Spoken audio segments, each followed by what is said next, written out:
আমার ভাই, মানুষের জীবন সুন্দর হয়, সফল হয়, সম্মানিত হয়, সুশৃঙ্খল হয় যখন মানুষ ঈমান বলা হয়, ইসলাম বলা হয়, আল্লাহমুখী হয়, আল্লাহর রসুল মুখী হয়, তখনই মানুষের জীবন সুন্দর হয়।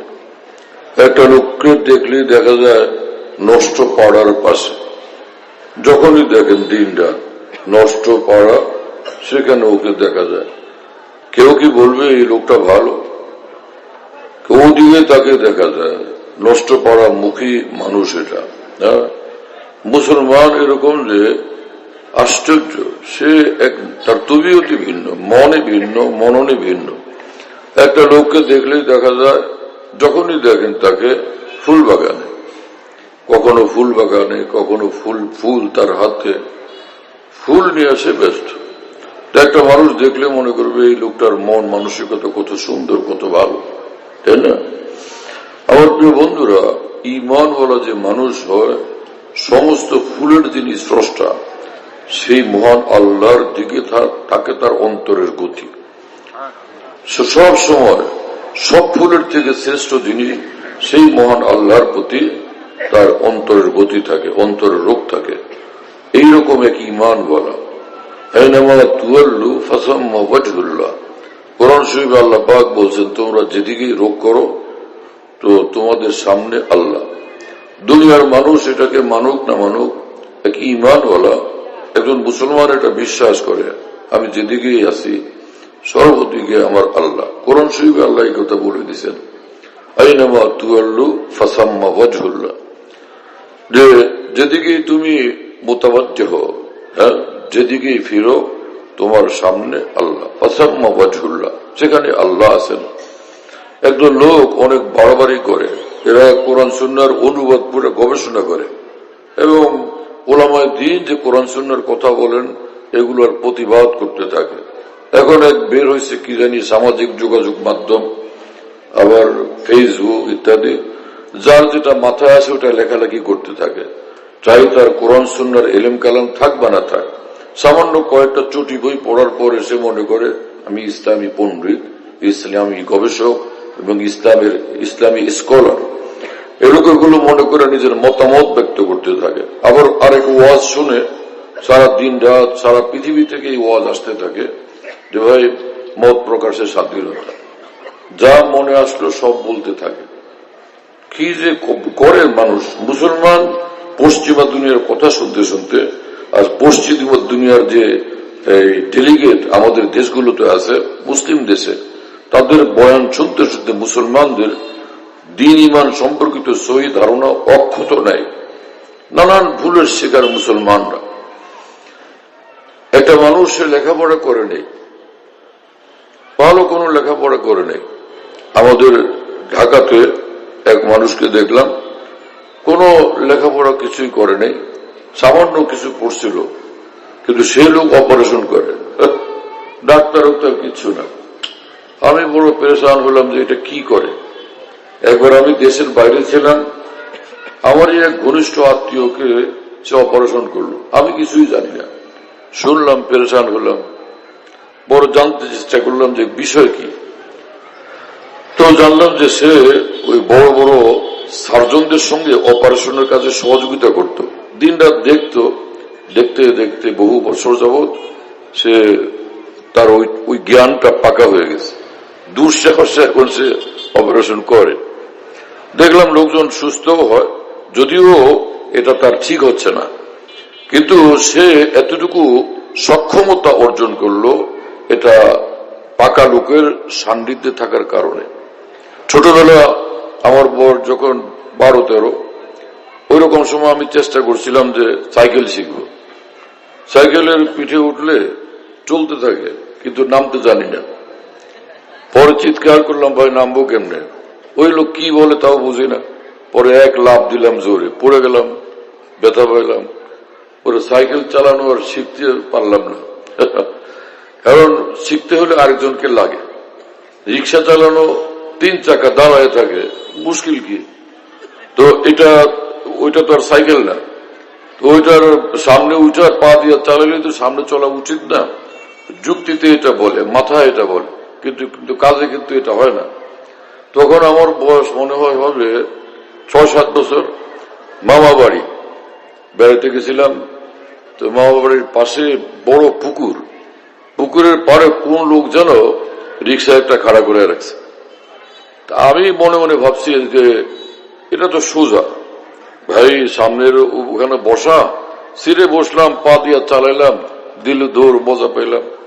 ঠিকই আমি উঠে ওইভাবে চালাইতে নিছি, আর রিক্সা ডান দিক ঘুরলো, আমার কথা মানলো না, গিয়া সে পুকুরের অত্যন্ত গভীরে চলে গেছে। যে যখন ও ওইদিকে মোতাবদ্ধ হয়েছে পড়বে, আমি এক লাফ দিয়ে পালায় চলে গেছি। কার রিক্সা ভাই আমি আজ পর্যন্ত জানি না।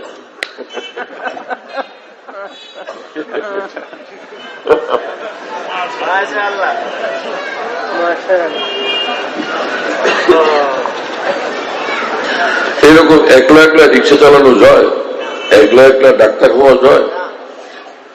করাচি থেকে আসছেন আমার প্রিয় মুর্শিদের সঙ্গে আওলাদুর রসুল সৈয়দ মির জামিল, আলিগড় বিশ্ববিদ্যালয় থেকে যিনি বিকম করছিলেন। তো আমার খুব বন্ধু মানুষ, উঁচু লম্বা, খুব হেলথি মানুষ, কিন্তু সাঁতার জানেন না। তো কি নদী ওটা ঢাকাতে, না না সে ওর পরেরটা ধলেশ্বরী, ধলেশ্বরী নদীর পানি তখন তো ভালো ছিল, এখন কেমন জানি না। ধলেশ্বরী নদীতে আমার সাহেব নিজেই গেলেন। হযরত খুব গোসল করা, নদীতে সাঁতার কাটা পছন্দ করতেন। তা আমরা গেলাম, তা আমরা ওরকম সাঁতার কাটবো বাংলাদেশিরা। এখন এই যে আওলাদুর রসুল, বয়স তো অনেক, কিন্তু সে উনি একদমই সাঁতার জানেন না। তো ঢাকার এক হাজি সাহেব, ব্যবসায়ী হাজি কুব্বাত সাহেব, তিনি বললেন আপনাকে আমি সাঁতার শিখাবো। ধৈর্য এইভাবে তাকে চালাইতে থাকে, যে ছেড়ে দেয় ডুবে যায়।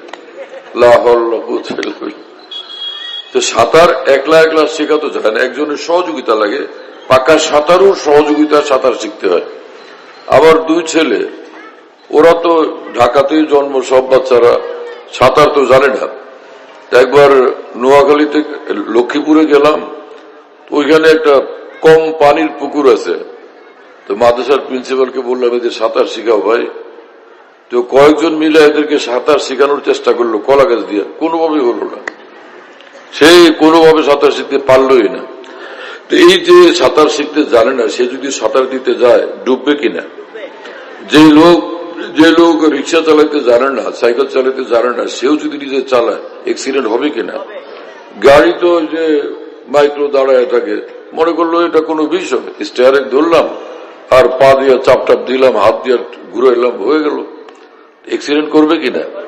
যে লোক এরোপ্লেন চালাইতে জানে না, পাইলট না, পাইলটের শিক্ষা লাভ করে না, সে লোক যদি এরোপ্লেন চালাইতে যায় অ্যাক্সিডেন্ট করবে না? আমার প্রিয় বন্ধুরা, এই বিষয়গুলো সহজে বোঝা যায়। তাহলে আসমান থেকে রব্বুল আলামিন যে কোরআন নাজিল করলেন, দ্বীন নাজিল করলেন, যে এটা দুনিয়ার কোনো জিনিসই না, আসমান থেকে আসছে জিবরিল আমিনের মাধ্যমে। এবং ওহির ব্যাপার তো সব মুসলমানরা জানেন না, যে জিবরিল আমিন যখন কোরআন শরীফের এক এক আয়াত বা এক এক সূরা নিয়ে আসতে শুরু করতেন, প্রথম আল্লাহ তাআলা যখন এই কালাম করতেন, আল্লাহ পাক কালাম করার সময় আল্লাহর কালামের আওয়াজ শোনার সাথে সাথে হাদিস শরীফে আছে সব ফেরেশতার বেহুশ হয়ে পড়ে যেতেন, দীর্ঘ সময় পর্যন্ত তারা বেহুশ থাকতেন।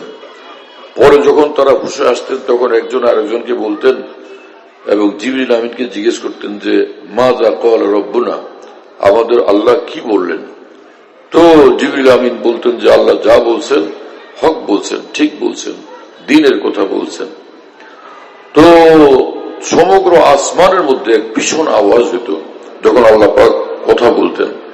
আর রাসূলুল্লাহ সাল্লাল্লাহু আলাইহি ওয়াসাল্লামের নিকট যখন জিবরিল আমিন ওহী নিয়ে আসতেন, কোরআন নিয়ে আসতেন, তখন হাজারে হাজারে লাখে লাখে ফেরেশতারা তার সঙ্গে থাকতেন, অসংখ্য ফেরেশতা তার সঙ্গে থাকতেন এই কোরআনের মর্যাদার জন্য, সম্মানের জন্য।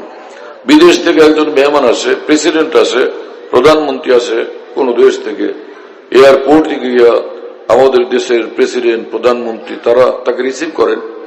সংবর্ধনা দেন, সম্মান করেন। তো আসমান থেকে কোরআনে পাকের এক সূরা হোক অথবা একটা মাত্র আয়াত অথবা আয়াতের অংশ বিশেষ যখন নাজিল হইত, জিবরিল আমিন সেটা যখন নিয়ে আসতেন তো অসংখ্য ফেরেশতা তার সঙ্গে আসতেন। এবং রাসূলুল্লাহ সাল্লাল্লাহু আলাইহি ওয়াসাল্লামের সামনে যখন রাসূলুল্লাহ সাল্লাল্লাহু আলাইহি ওয়াসাল্লামের উপর যখন কোরআন নাজিল হইত, জিবরিল আমিন বিভিন্ন রকম অবস্থা তার থাকতো। জিবরিল আমিনের কখনো তিনি নিজের একদমই অবিকল অরিজিনাল সূরতে আকৃতিতে প্রকাশ পেতেন। কথা বুঝতেছেন? রাসূলুল্লাহ সাল্লাল্লাহু আলাইহি ওয়াসাল্লাম বলেন যে এই প্রথম যখন ওহী নাজিল হলো গারে হেরাতে, হেরা পর্বতে, এর দীর্ঘদিন পরে রাসূলুল্লাহ সাল্লাল্লাহু আলাইহি ওয়াসাল্লাম হঠাৎ জিবরিল আমিনকে আরেকবার দ্বিতীয়বার দেখলেন। তখন দেখলেন যে জিবরিল আমিন, রাসূল সাল্লাল্লাহু আলাইহি ওয়াসাল্লাম বলেন যে জালিসুন আলা কুরসিন, একটা কুরসির মধ্যে তিনি জিবরিল আমিন বসা, একটা চেয়ারের মধ্যে বসা আসমান জমিনের মাঝখানে, এবং তার শরীরের এক অংশ পৃথিবীর পশ্চিম প্রান্তে আর এক অংশ পূর্ব প্রান্তে। এইভাবে জিবরিল আমিন সেখানে কুরসির উপর বসে আছেন। শুনতেছেন প্রিয় বন্ধুরা? কি মুশকিল ব্যাপার ছিল জিবরিল যখন আসতেন এবং রাসূলুল্লাহ সাল্লাল্লাহু আলাইহি ওয়াসাল্লাম আসমানি ওহী এবং জিবরিল আমিন থেকে এইভাবে গ্রহণ করতেন। এত প্রচন্ড, এত ভার সে ওহী যে রাসূলুল্লাহ সাল্লাল্লাহু আলাইহি ওয়াসাল্লাম সেটাকে গ্রহণ করতে গিয়ে ভীষণ ভাবে ঘামাইতে থাকতেন।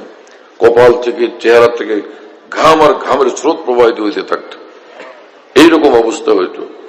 ওমরে ফারুক রাদিয়াল্লাহু তাআলা আনহু বলেন যে ইসমাউ ইনদা ওয়াজহি দাবিয়ুন কাদাবিয়িন নাহলে, রাসূলুল্লাহ সাল্লাল্লাহু আলাইহি ওয়াসাল্লামের উপর যখন ওহী নাজিল হইতো তো মৌমাছিরা কোন দিকে যাওয়ার সময় দল বাইরে যেরকম আওয়াজ হয়, মৌমাছির আওয়াজের মতো আমরা আওয়াজ শুনতাম।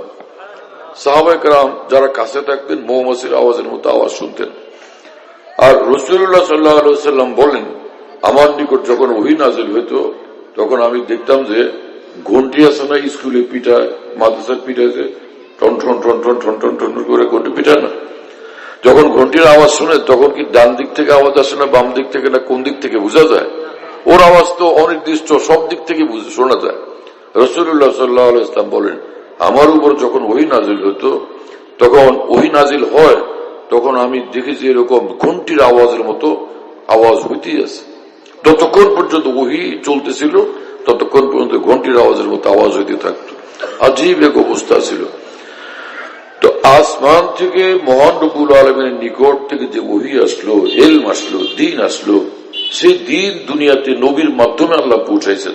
জিবরিল আমিনের মাধ্যমে আসলো, নবীর মাধ্যমে সারা পৃথিবীর মানুষের কাছে পৌঁছলো। সেই আল্লাহর দ্বীন কত ভারী ব্যাপার।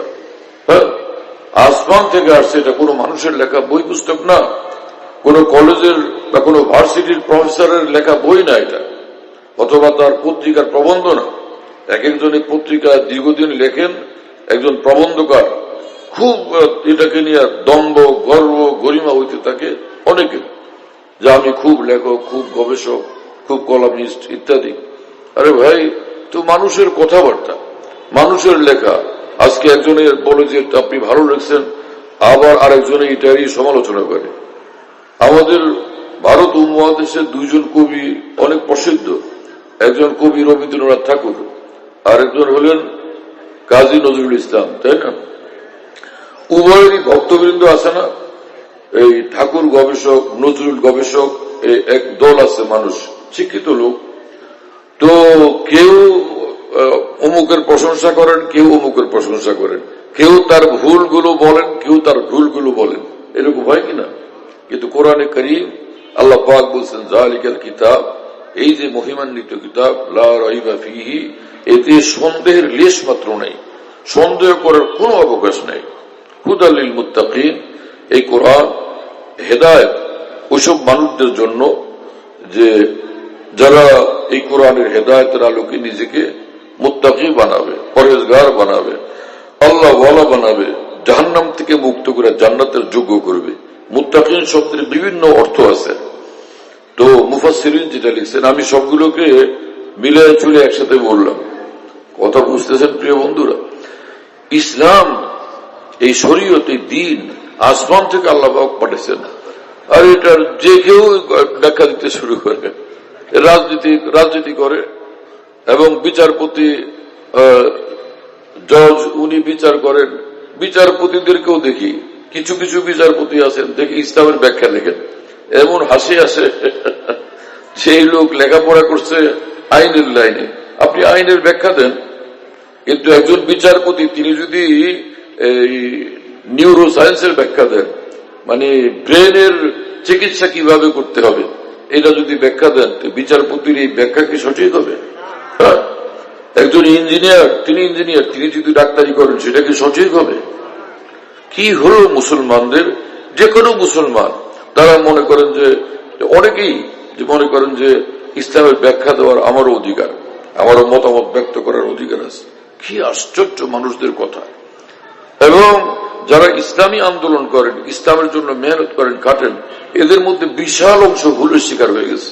এরাও মনে করেন যে, অনেকেই এই কথা মনে করেন যে কোরআনের ব্যাখ্যা আমি দিতে পারি, হাদিসের ব্যাখ্যা আমি দিতে পারি। একবার দেখলাম এক মসজিদের মধ্যে অনেকগুলো লোক গোল হয়ে বসে আছে। আমি হঠাৎ মসজিদে ঢুকলাম, আগে গিয়ে বললাম যে আপনারা কি করেন এখানে? বলো যে আমরা কোরআনের তাফসীর করি।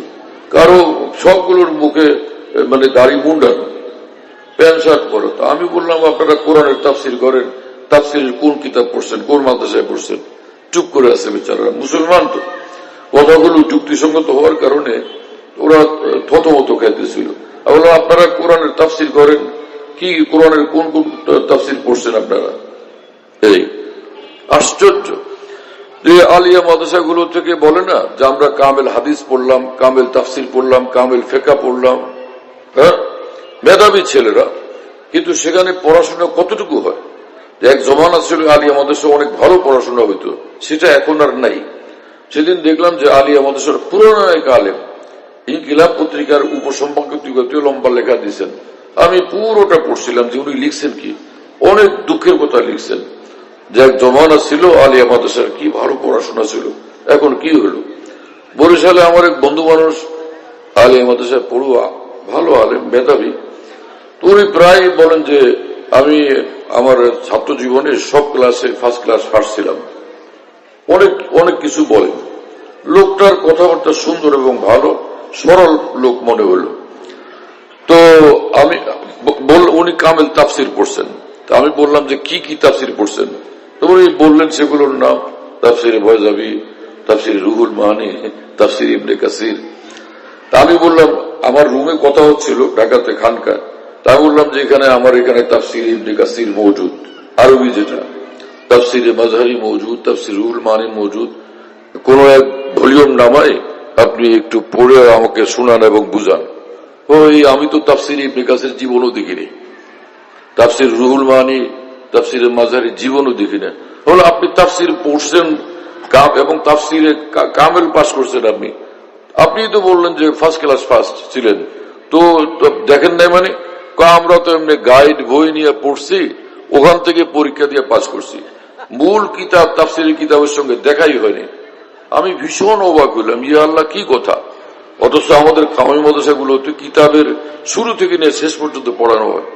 বুখারী শরীফের শুরু থেকে নিয়ে শেষ পর্যন্ত পুরা সমুদ্রটা পড়ানো হয়। কথা বুঝতেছেন প্রিয় বন্ধুরা? এই লোকটাকে যিনি কামেল তাফসীর পড়ছেন, তো সে তো কোরআন কারীমের তাফসীরের কিচ্ছু জানে না, আরবি এবারতেই পড়তে পারে না। কথা বুঝতেছেন? আর যে সকল মুসলমান ভাইয়েরা দ্বীনকে ভালোবাসেন, ইসলামী আন্দোলন করা পছন্দ করেন এবং সেজন্য কিছু গবেষক এবং চিন্তাবিদদের বই পুস্তক পড়েন, এই সামান্য কয়েকটা বইয়ের মধ্যে পুরো ইসলাম পেয়ে গেছেন আপনারা। আমার প্রিয় বন্ধুরা, ইঞ্জিনিয়ারের কাছ থেকে ডাক্তারি পাওয়া যায় না, ডাক্তারের কাছে ইঞ্জিনিয়ারিং পাওয়া যায় না, ব্যারিস্টারের কাছে ইঞ্জিনিয়ারিং পাওয়া যায় না, কোন ব্যারিস্টার নিউরো সায়েন্সের কাজ করতে পারেন না। অনুরূপ ভাবে কোরআন সুন্নাহর যে গভীরে কি আছে, কত দামি মণিমুক্তা, হ্যাঁ, হীরা জওয়াহিরাত মণিমুক্তা কোরআন সুন্নাহর ভিতরে মজুদ, সেটা মজবুত পাকা আলেমী দ্বীন ছাড়া খালি দাওরা পাশ মৌলভী হিসাবে বলতে পারবেন না।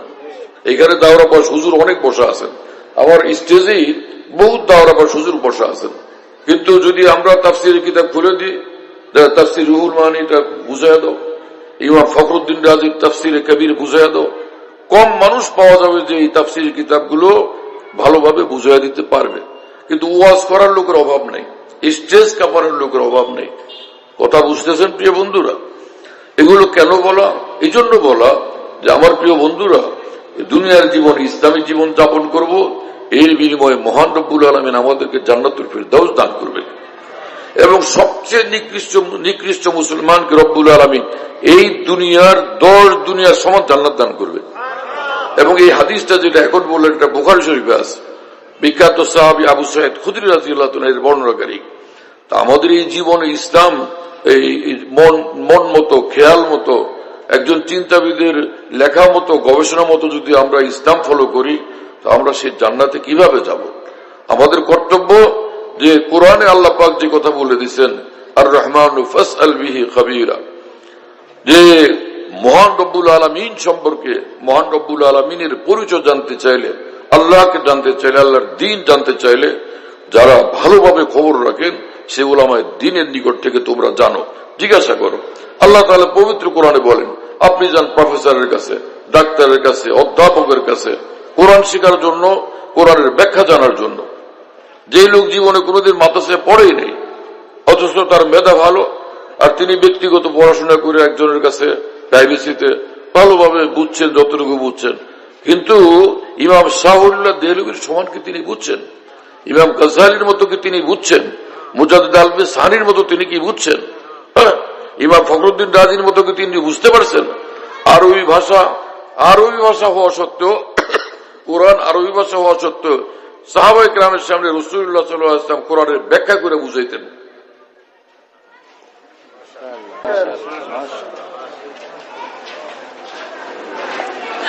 সাহাবীরা সকলে, সব সাহাবীরাই, 2-4 জন ছাড়া সব সাহাবী আরবি ভাষার মানুষ ছিলেন, তো নিজের ভাষা তারা বুঝতেন।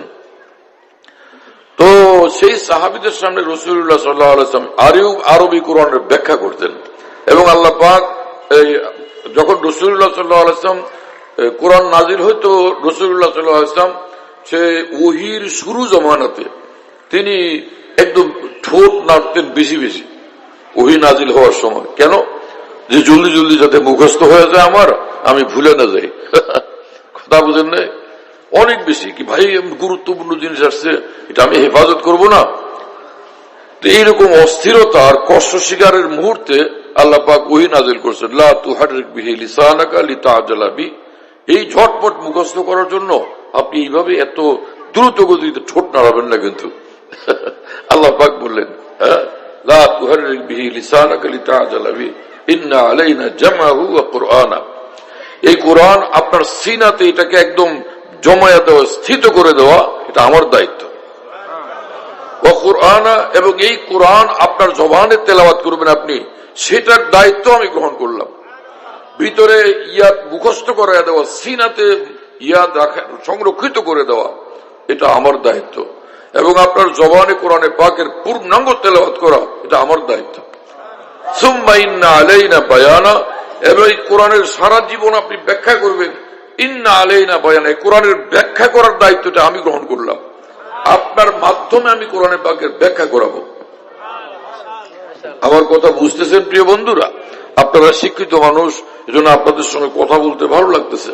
কারণ শিক্ষিত মানুষ একটা জিনিসকে বুঝতে পারেন, গ্রহণ করতে পারেন এবং হিসাব কিতাব করতে পারেন, বিচার করতে পারেন যে কতটুকু এই কথাগুলো গ্রহণযোগ্য এবং সঙ্গত মনে হয়। তো আল্লাহ পাক দায়িত্ব নিচ্ছে। তার কি অর্থ হলো, রাসূল যখন তেলাওয়াত করবেন, রাসূলুল্লাহ সাল্লাল্লাহু আলাইহি ওয়াসাল্লাম যখন তেলাওয়াত করবেন, তো সেই তেলাওয়াত আল্লাহ তার জবান থেকে বের করবেন। এবং আল্লাহ পাক যেভাবে কোরআন শরীফ তেলাওয়াত করতেন, নিজে আল্লাহ পাক কোরআন তেলাওয়াত করেন না, তো সেই তেলাওয়াত জিবরিল আমিন যেভাবে শুনছেন, হুবহু ওই রকমই তেলাওয়াত করে রাসূলুল্লাহ সাল্লাল্লাহু আলাইহি ওয়াসাল্লামকে জিবরিল আমিন শুনাইছেন। আর রাসূলুল্লাহ সাল্লাল্লাহু আলাইহি ওয়াসাল্লাম জিবরিল আমিনের মতোই হুবহু তেলাওয়াত করতেন।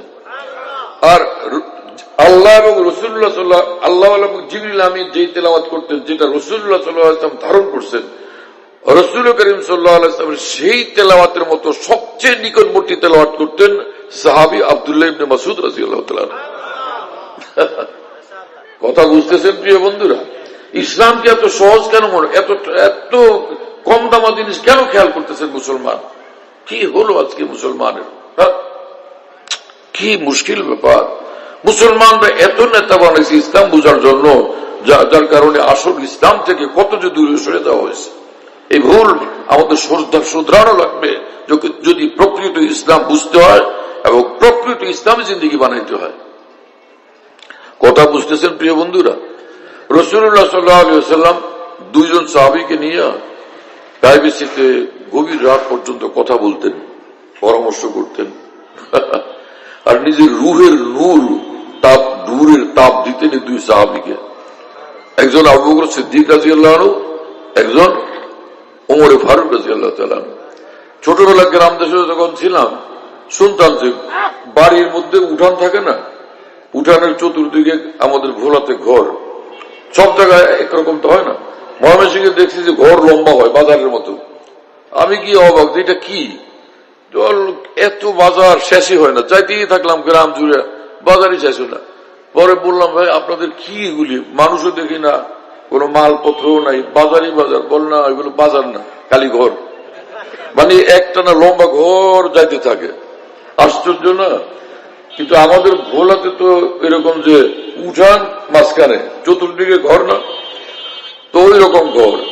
এখন রাত্রিবেলা শোনা যায়, রাত্রিবেলা শীতের দিনে শোনা যায় দাদা দাদি নানা নানিরা হুচি করতে থাকে, এই নাতিরে বলে, তুই আয় আমারও জড়ায় ধর, ভালো করে জড়ায় ধর, আমার শরীরটা গরম হবে।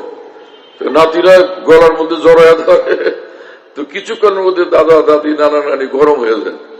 কি কথা বুঝেন নাই? রাসূলুল্লাহ সাল্লাল্লাহু আলাইহি ওয়াসাল্লামের নিকট আসমান থেকে যে নূর আসতো, রূহ যেটাকে গ্রহণ করত, সেই রাসূলুল্লাহ সাল্লাল্লাহু আলাইহি ওয়াসাল্লামের সান্নিধ্যে যে সাহাবীরা বসতেন, সেই নূরের উত্তাপে সকলে এরকম উত্তপ্ত হয়ে যেতেন, উত্তাপওয়ালা হয়ে যেতেন। এই জন্য তাদের ঈমান ভীষণ পাকা, তাদের ইসলাম ভীষণ পাকা, তাদের নামাজ ভীষণ পাকা। একদম টাটকা তাজা যখন আসছে ওহী, দ্বীন, ইলম, সেটাকে তারা তখন তাজা তাজা পাইছেন। জিলাপি যখন ভাজে টাটকা গরম, ওই সময় খাওয়ার যে মজা, 5 ঘন্টা পরে জিলাপি খাইলে ওই রকম মজা কি হয়? যে মায়েরা যখন নাকি ঘরে পিঠা বানান, একদম টাটকা টাটকা গরম গরম পিঠা দিতে থাকে, তো সেই সময় যে মজা, পরে একদম ঠান্ডা ঠান্ডা হয়ে গেলে সেরকম পিঠা সেরকম মজা থাকে? পিঠার যে নাম গাঁও গ্রামে না থাকতে না থাকতে পিঠার নাম আমি ভুলে যেতেছি, 2-4টার নাম কোন রকম ভাঙ্গাচোরা মনে আছে। তো যেমন ঢাকাতে গাঁও গ্রাম থেকে কে বন্ধুরা বাসার থেকে নিয়ে আসে, একটার নাম পুয়া পিঠা। পুয়া পিঠা কি আপনাদের দেশে আছে? আছে না? শীতের দিনে খায়, কেউ কয় শীতের পিঠা, শীতে আরেকটা। সে মানে গরম হলে কি মজা। তা আমরা তো 1000 বছর পরে ইসলাম পাইছি, তাও অনেক মানুষ ইসলাম মুজাদ্দিদ আল-সানি থেকে নেয় না, ইমাম গাজ্জালি থেকে নেয় না, হুজ্জতুল ইসলাম ওরা কাসেম নানুতুবি থেকে নেয় না, ইমাম শাহুল মুহাদ্দিস দেহলভী থেকে নেয় না, নেয় কোন চিন্তাবিদ আর গবেষক আন্দোলনের প্রবর্তকের নিকট থেকে। এই মানুষগুলো টাটকা জিলাপির মজা কোত্থেকে পাবে?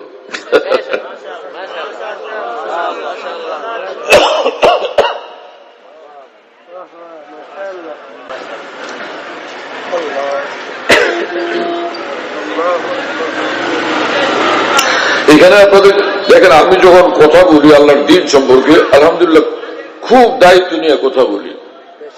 যে মুসলমান বুঝতে পারলেন না অথবা তার অন্তরে একটু খটকা সংশয় হলো, সেটাকে নিরসন করা আমি আমার দায়িত্ব মনে করি। তো আপনারা হয়তো কারো কারো মনে আসবে যে ইমাম শাহুল্লাহ দেহলভী থেকে নিলে টাটকা হবে, ইমাম গাজ্জালি থেকে নিলে টাটকা হবে, রাসূলুল্লাহ সাল্লাল্লাহু আলাইহি ওয়াসাল্লাম থেকে নিলে টাটকা হবে, এটা তাজা হবে, এটা তো বুঝি। এদিকে আসলেও টাটকা, সেটা কি? সেটাও বলবো ইনশাআল্লাহ, সেটাও বলবো। হ্যাঁ, তো প্রথম কথা হলো যে রাসূলুল্লাহ সাল্লাল্লাহু আলাইহি ওয়াসাল্লামের নিকট যখন কোরআন আসতো, দ্বীন আসতো, ইলম আসতো, ওহী আসতো, ওহো আল্লাহু আকবার, সেইটা একদম টাটকা তাজা রাসূলুল্লাহ সাল্লাল্লাহু আলাইহি ওয়াসাল্লাম সাপ্লাই করতেন, বিতরণ করতেন সাহাবীদের মধ্যে। সাহাবায়ে-কেরাম তাজা তাজা গরম গরম সেটাকে নিতেন, গ্রহণ করতেন। কি যে অবস্থা হইতো তখন সাহাবীদের, এমন মজা, এমন স্বাদ, আল্লাহর কসম, ওহির এক এক কণা, এক এক জাররা, এক এক বিন্দু, এক এক তিল সেটা সারা বিশ্বের জ্ঞান বিজ্ঞান থেকে বড়। সেই কোরআন, সেই বহি, সেই আসমানি ইলম আল্লাহ পাক মুসলমানদেরকে দান করছেন, মানে সারা বিশ্বের জন্য দান করছেন, কিন্তু সেটার ধারণকারী বহনকারী তো মুসলমান। সেই মুসলমান দুনিয়ার চতুর্দিকে তাকাইতে থাকে, পশ্চিমা দুনিয়ার গণতন্ত্র, সমাজতন্ত্র, কত ঝামেলার মধ্যে মুসলমান জড়াইতে থাকে। এক একজন গণতন্ত্রের ব্যারিস্টার হয়, এক একজন সমাজতন্ত্রের ব্যারিস্টার হয়, সেকুলারিজমের ব্যারিস্টার হয়। আরে কি পাগলামি করতেছে মিয়া। আর কলেজ ভার্সিটির একজন পুরানা অধ্যক্ষ আর অধ্যাপক হইতে পারলে এমন দাপট অনেকেই দেখান, মুসলমান হওয়া সত্ত্বেও মনে হয় যে বড় আলেমদের থেকেও তিনি বড় কেউ হয়ে গেছেন। আরে কি আশ্চর্য, আপনাদের বুঝ এমন কেন হলো? এতটুকু বুঝ নাই যে পৃথিবীতে আল্লাহর পরে সবচেয়ে বড় নবী রসুলগণ, নবী রসুলদের মধ্যে সবচেয়ে বড় মুহাম্মদুর রাসূলুল্লাহ সাল্লাল্লাহু আলাইহি ওয়াসাল্লাম, এবং রাসূলুল্লাহ সাল্লাল্লাহু আলাইহি ওয়াসাল্লাম বলছেন উতীতু ইলমাল আউয়ালিন ওয়াল আখিরিন, যে সমস্ত নবী রসুলদেরকে আসমান থেকে আল্লাহ যত ইলম আর জ্ঞানের ভান্ডার দান করছেন সবটা একলা আমাকে দান করে দিয়েছেন। সেই মুহাম্মদুর রাসূলুল্লাহ সাল্লাল্লাহু আলাইহি ওয়াসাল্লামের ইলমের অধিকারী আল্লাহর নবীর পরে উলামায়ে দ্বীন। উলামায়ে দ্বীনের মধ্যে স্তর আছে, কেউ বড় আলেম, কেউ মাঝারি আলেম, কেউ ছোট আলেম, কেউ শুধু বক্তা সাহেব, খালি ওয়াজ। কিন্তু এখন ভালো ওয়াজ করতে পারলে লোকেরা তাকে ডক্টর, একদম আল্লামা, তাম দুনিয়ার সব খেতাব এবং লকব উপাধি একসঙ্গে দিয়ে দেয়। এ তো মানুষ বুঝতে পারে না। আর একদম লোকই থাকে লোকদেরকে এরকম ফুলায় বলার জন্য। কথা বুঝতেছেন প্রিয় বন্ধুরা? ফার্সিতে একটা প্রবাদ আছে, মোশ কানাসকে খুদ ববুয়া না কে আত্মার গোয়া। মেসকো ওই জিনিসকে বলে যার ঘ্রাণ নিজেই সকলকে ভুক্ত করে। মেসকো ওই জিনিসের নাম না যে আরেকজন লেকচারার থাকবে এবং সে একটু বড় বড় বলবে, এখানে আমার কাছে মেসকো আছে ভাই, ভাই আমার কাছে মেসকো আছে ভাই, ভাই আমার কাছে মেসকো আছে ভাই। প্রচার করতে হয় না। আর ঢাকাতে আমাদের এক বন্ধু মানুষ ছিলেন, দিনদার মানুষ, সাধারণ মুসলমান, কিন্তু একটা কথা বলতেন, সুন্দর কথা, যে যিনি বড় আলেম, বড় ওলি এবং বড় নায়েবে রাসূল, বলে তার ভিতর থেকে যে আগুন বের হয় এটা মুসলমান দেখলেই বুঝতে পারে, অনুভব করে, টের পায়। পরে উনি একটা কথা বলতেন, সেটা হলো যে ভাইরে, আগুন কি আর গামছা দিয়ে চাইপে রাখা যায়? আগুন কি আর লেসরা কাটা দিয়ে চাইপে ধরলে ওইটাকে লুকায় রাখা যায়? আগুন তো সেই জিনিস যে খুব বের হয়ে আসে।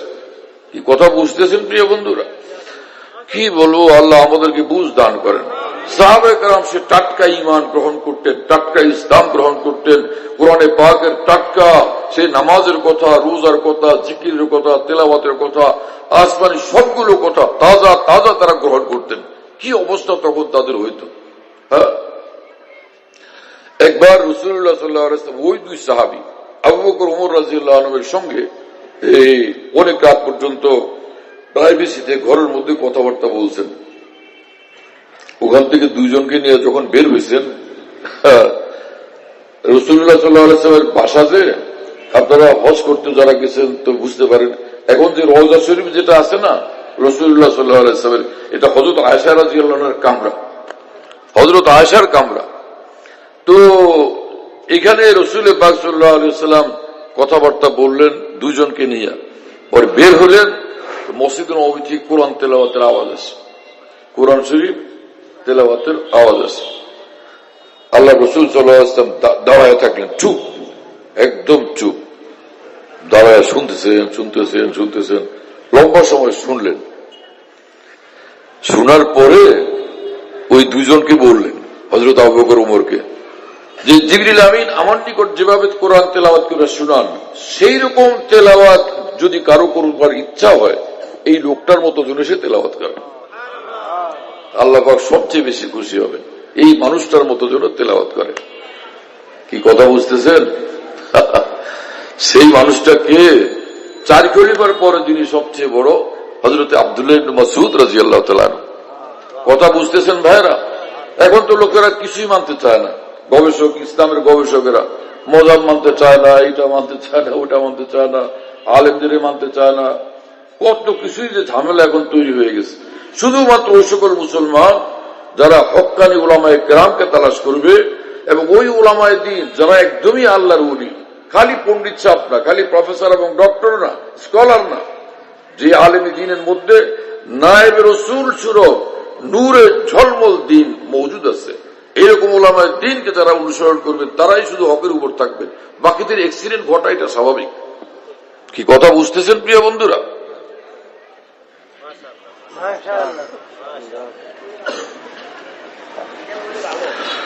রাসূলুল্লাহ সাল্লাল্লাহু আলাইহি ওয়াসাল্লাম যার কথা বললেন তিনি আব্দুল্লাহ ইবনে মাসউদ রাদিয়াল্লাহু তাআলা। হানাফি মযহাবের নাম শুনেন না? মযহাব কোন মতবাদের নাম না, মতাদর্শের নাম না। মযহাব মানে হলো যে পৃথিবীর শ্রেষ্ঠ কোন আলেমে দ্বীন যার সঙ্গে বহু উলামায়ে কেরাম ছিলেন, পৃথিবীর শ্রেষ্ঠ আইম্মায়ে দ্বীন ছিলেন, তো তারা কোরআন সুন্নাহকে দেখা কোরআন সুন্নাহর ভিতর থেকে শরীয়তের মাসলা মাসাইল আহকাম গুলোকে তুলে নিয়ে আসছেন, সেটাকে একত্রিত করছেন।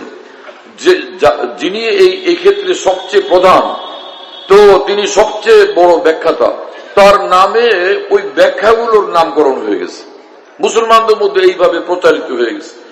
ইমামে আবু হানিফা রাহমাতুল্লাহ আলাইহি তিনি যখন কোরআন সুন্নাহ নিয়ে গভীরভাবে বসতেন আলোচনার জন্য, তার সঙ্গে পৃথিবীর সর্বশ্রেষ্ঠ কমপক্ষে 40 জন আলেমে দ্বীন থাকতেন, 40 জন ফকিহ থাকতেন। ফকিহ মসজিদের ইমাম না, তারা শরীয়তের ইমাম।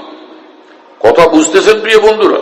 কমপক্ষে 40 জন আলেমে দ্বীন থাকতেন, যার মধ্যে ইমাম আবু ইউসুফ রহমতুল্লাহ আলাইহি, ইমাম মুহাম্মদ রহমতুল্লাহ আলাইহি, ইমাম জুহর রহমতুল্লাহ আলাইহি, ইমাম আব্দুল্লাহ ইবনে মুবারক রহমতুল্লাহ আলাইহি, তারা সকলে থাকতেন। কথা বুঝতেছেন? এরকম ইমাম মালিক রহমতুল্লাহ আলাইহি ছিলেন, তিনি অনেক বড় ইমাম। আর আরো পরে আসছেন এই দুইজন সমসাময়িক, কিন্তু তারপরে ইমাম আবু হানিফা রহমতুল্লাহ আলাইহির শিষ্য ছিলেন ইমাম মুহাম্মদ রহমতুল্লাহ আলাইহি, তার শিষ্য ইমাম শাফি রহমতুল্লাহ আলাইহি। পরে ইমাম শাফি কোরআন সুন্নাহর যে ব্যাখ্যা দিয়েছেন, সেই ব্যাখ্যাটার সমষ্টির নাম হয়ে গেছে মুসলমানদের মধ্যে প্রচারিত হয়েছে, এটা শাফি মযহাব। ইমাম শাফি ইমাম মুহাম্মদ রহমতুল্লাহর শিষ্য, আর ইমাম শাফির শিষ্য হলেন ইমাম আহমদ ইবনে হাম্বল। কথা বুঝেন নাই? অর্থাৎ ইমাম আবু হানিফা রহমতুল্লাহর শিষ্যের শিষ্য তিনি, নাতি ছাত্র। তো সেই ইমাম আহমদ ইবনে হাম্বল রহমতুল্লাহ কোরআন সুন্নাহর আলোকে যে ব্যাখ্যা দিয়েছেন শরীয়তের দ্বীনের, সেটার নাম হয়ে গেছে হাম্বলি মযহাব। হাম্বল এটা ইমাম আহমদ ইবনে হাম্বলের দাদার নাম, দাদার নাম হলো হাম্বল। ওই নামে তিনি প্রসিদ্ধ ছিলেন, ওই নামে এই মযহাবের নাম চালু হয়ে গেছে। কি কথা বুঝতেছেন? এটা কোন ব্যক্তির মতবাদের নাম কোশ্চেন কালেও না, বরং কোরআন সুন্নাহর সর্বোচ্চ মানের দলিল প্রমাণ ভিত্তিক ব্যাখ্যার নাম। এই ছবি তুলবা না, ভিডিও করবা না, এখানে বসো ভাই, কেউ ছবি তুলবা না, ভিডিও করবা না, খবরদার। তুমি ছবি তুলছো আমি ডিলিট করো, ডিলিট করো, যাও ভাই, এটা ডিলিট করে দাও। এখানে কেউ ছবি তুলবা না, ভিডিও করবা না। দিনের কথা শুনতে আসলে বসো, কিন্তু এই ডিস্টার্ব করবা না ভাই।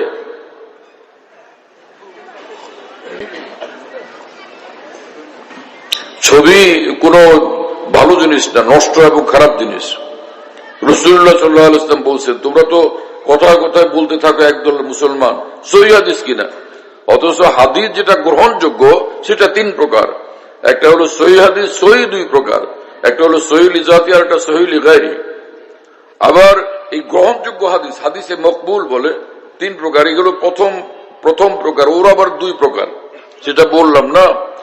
এরপরে হলো গ্রহণযোগ্য হাদিস যেটা, তার আরেকটা, এর পরের স্তর হলো হাদিসে হাসান, হাসান লিআইনি, হাসান লিগাইরি, হ্যাঁ, সেটাও 2 প্রকার। তারপরে একটা হলো জয়ীফ হাদিস। একদল মুন্সি মৌলবী, মোল্লার দল, সে জয়ীফ হাদিস নাম শুনলে চিৎকার দেয়, এটা জয়ীফ হাদিস, দুর্বল হাদিস। তোমার বাবা দুর্বল, ওটাকে বৃদ্ধাশ্রমের ইবাকের জন্য দরিয়াতে ডুবে দাও, বৃদ্ধাশ্রমে তো পাঠাও তোমরা অনেক আজকাল, হ্যাঁ, শিক্ষিত লোকেরাও পাঠায় দেয়। ভদ্রলোক এরকম নিজের বাবা মাকে নিয়ে বৃদ্ধাশ্রমে দিয়ে আসে। কি লেখাপড়া করছো তোমরা? মানুষ হওয়ার লেখাপড়া করো। এক লোক সে নিজের মাকে ঢাকাতে নিয়ে এক জায়গাতে রাস্তার মধ্যে ফেলে দিয়ে আসছে গাড়িতে করে। সে বেচারি বৃদ্ধা মানুষ, পত্রিকা আসছে, আমি নিজে পড়ি, আমি প্রতিদিন 7-8টা পত্রিকা আর 10টা পত্রিকা পড়ি আমি। কথা বুঝতেছেন? সারা বিশ্বের মুসলমানদের খোঁজ খবর নেওয়ার জন্য, আর মুসলমানদের বিরুদ্ধে দুশ্মনদের চক্রান্ত গুলো কি হচ্ছে এগুলো দেখার জন্য। দেখলাম যে শিক্ষিত লোক, সে নিজের বৃদ্ধা মাকে ফেলে দিয়ে আসছে। তো বেচারিকে সাংবাদিকরা গিয়ে সেখান থেকে উদ্ধার করছে। পরে জিজ্ঞেস করছে, মা কি খবর বলেন, কে কোথেকে আসলেন? বললো যে আমার এক ছেলে ডাক্তার, আরেক ছেলে প্রফেসর, আরেক ছেলে ইঞ্জিনিয়ার, এরা সবাই এই বুদ্ধি ঘুরে পরে আমাকে গাড়িতে করে আমাকে বলছে তোমাকে চিকিৎসার জন্য রাস্তার পাশে এনে ফেলে দিচ্ছে। এই লেখাপড়া কিসের জন্য করো তোমরা? হ্যাঁ, নিজের মাকে এইভাবে অপমান করো, লাঞ্ছিত করো। মানুষ হওয়ার লেখাপড়া করো, যে লেখাপড়ার দ্বারা মানুষ মানুষ হয়, সেটা হলো আসমানি শিক্ষা, কোরআনে পাকের শিক্ষা, ইসলামের শিক্ষা, দ্বীনের শিক্ষা। সারা দুনিয়ার সমস্ত মানুষ বর্বর জিন্দেগি যাপন করতেছিল, পশুর জীবন যাপন করতেছিল। আরবের লোকেরা নিজের মেয়ে সন্তানদেরকে জীবন্ত কবর দিত। এইরকম যে মাটির ভিতরে, মাটির বিরাট গর্ত করে ওর ভিতর ওকে খাড়া করত, এবং সেখানে সে গভীর গর্তের ভিতরে তাকে আটকায় দিত, ফের মাটি দিয়া এটা উপরে চাপা দিয়ে দিত জীবিত অবস্থায়। আর মেয়েটা চিৎকার করতে থাকতো নিষ্ঠুরের মতো, এইভাবে তার উপর অত্যাচার করত। এইরকম পশুর চেয়েও জঘন্য যে আরব দুনিয়া ছিল, সারাটা পৃথিবী ছিল, সে অবস্থার পরিবর্তন ঘটেছেন আসমানি এলেমের মাধ্যমে প্যারা নবী মুহাম্মদুর রাসূলুল্লাহ সাল্লাল্লাহু আলাইহি ওয়াসাল্লাম। আর সেই শিক্ষাকে স্কুল কলেজ ভার্সিটিতে আমাদের সরকারগুলো বাদ দিয়ে বসে আছে। কিসের সরকারেরা? হ্যাঁ, ডাল রুটি ভাত খাওয়ানোর জন্য তোমরা আসো সরকার? ডাল রুটি ভাতের কি দরকার? সমস্ত মানুষ নিজের কাজ করে, সব মানুষই ক্ষেত খামার করে, ব্যবসা বাণিজ্য করে, দোকানপাট করে। সরকারের কাউকে খাওয়ানোর দরকার হয়? সারা দেশে কোন মানুষটা আছে যে মানুষের ঘরে সরকার নিয়ে ভাত পৌঁছায় দিয়ে আসছে, ডাল রুটি তরকারি পৌঁছায় দিয়ে আসছে? নির্লজ্জের মতো এক একজন বলতে থাকে আমরা 16 কোটি মানুষকে, 20 কোটি মানুষকে খাওয়াই। এদের লজ্জা শরম নাই? বেহায়ার মতো কথা বলতে থাকে। খাওয়ান আল্লাহ, রিজিক দেন আল্লাহ, সবকিছু দেন আল্লাহ। তোমার বাপের আসমান, তোমার বাপের এই পৃথিবী, তোমার বাপের এই জমিন যে তুমি খাওয়াও? কি আশ্চর্য! অজ্ঞানের মতো, মূর্খের মতো কথা বলে লোকেরা।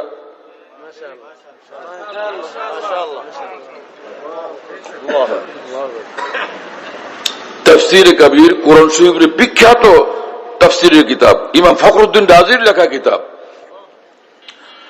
এর মধ্যে এক ঘটনা, যে আপনারা সময় দিতে পারলে ইনশাল্লাহ আমি কথা বলবো। এবং শোনেন, আমি আপনাদেরকে বলি, আমি চ্যালেঞ্জ করে আমি কথা বলি। আলহামদুলিল্লাহ, আমি দুনিয়ার যেখানেই যাওয়ার আমার তৌফিক হয়, যেখানেই কথা বলি, আলহামদুলিল্লাহ আমার সব মজলিসে বড় বড় আলেম ওলামারা থাকেন। তো আমি চ্যালেঞ্জ করতে থাকি যে আমার যে সকল কথা, সবগুলো কোরআন হাদিসের ডকুমেন্টের উপর ভিত্তি করে আমি কথা বলি। কারো হিম্মত থাকে তো আমার কথাকে সে খণ্ডন করুক। কথা বুঝতেছেন প্রিয় বন্ধুরা? আমি বড় বেশি দায়িত্ব নিয়ে, শতভাগ দায়িত্ব নিয়ে কথা বলি আলহামদুলিল্লাহ, এবং এটা আমি জায়গায় জায়গায় বলতেও থাকি।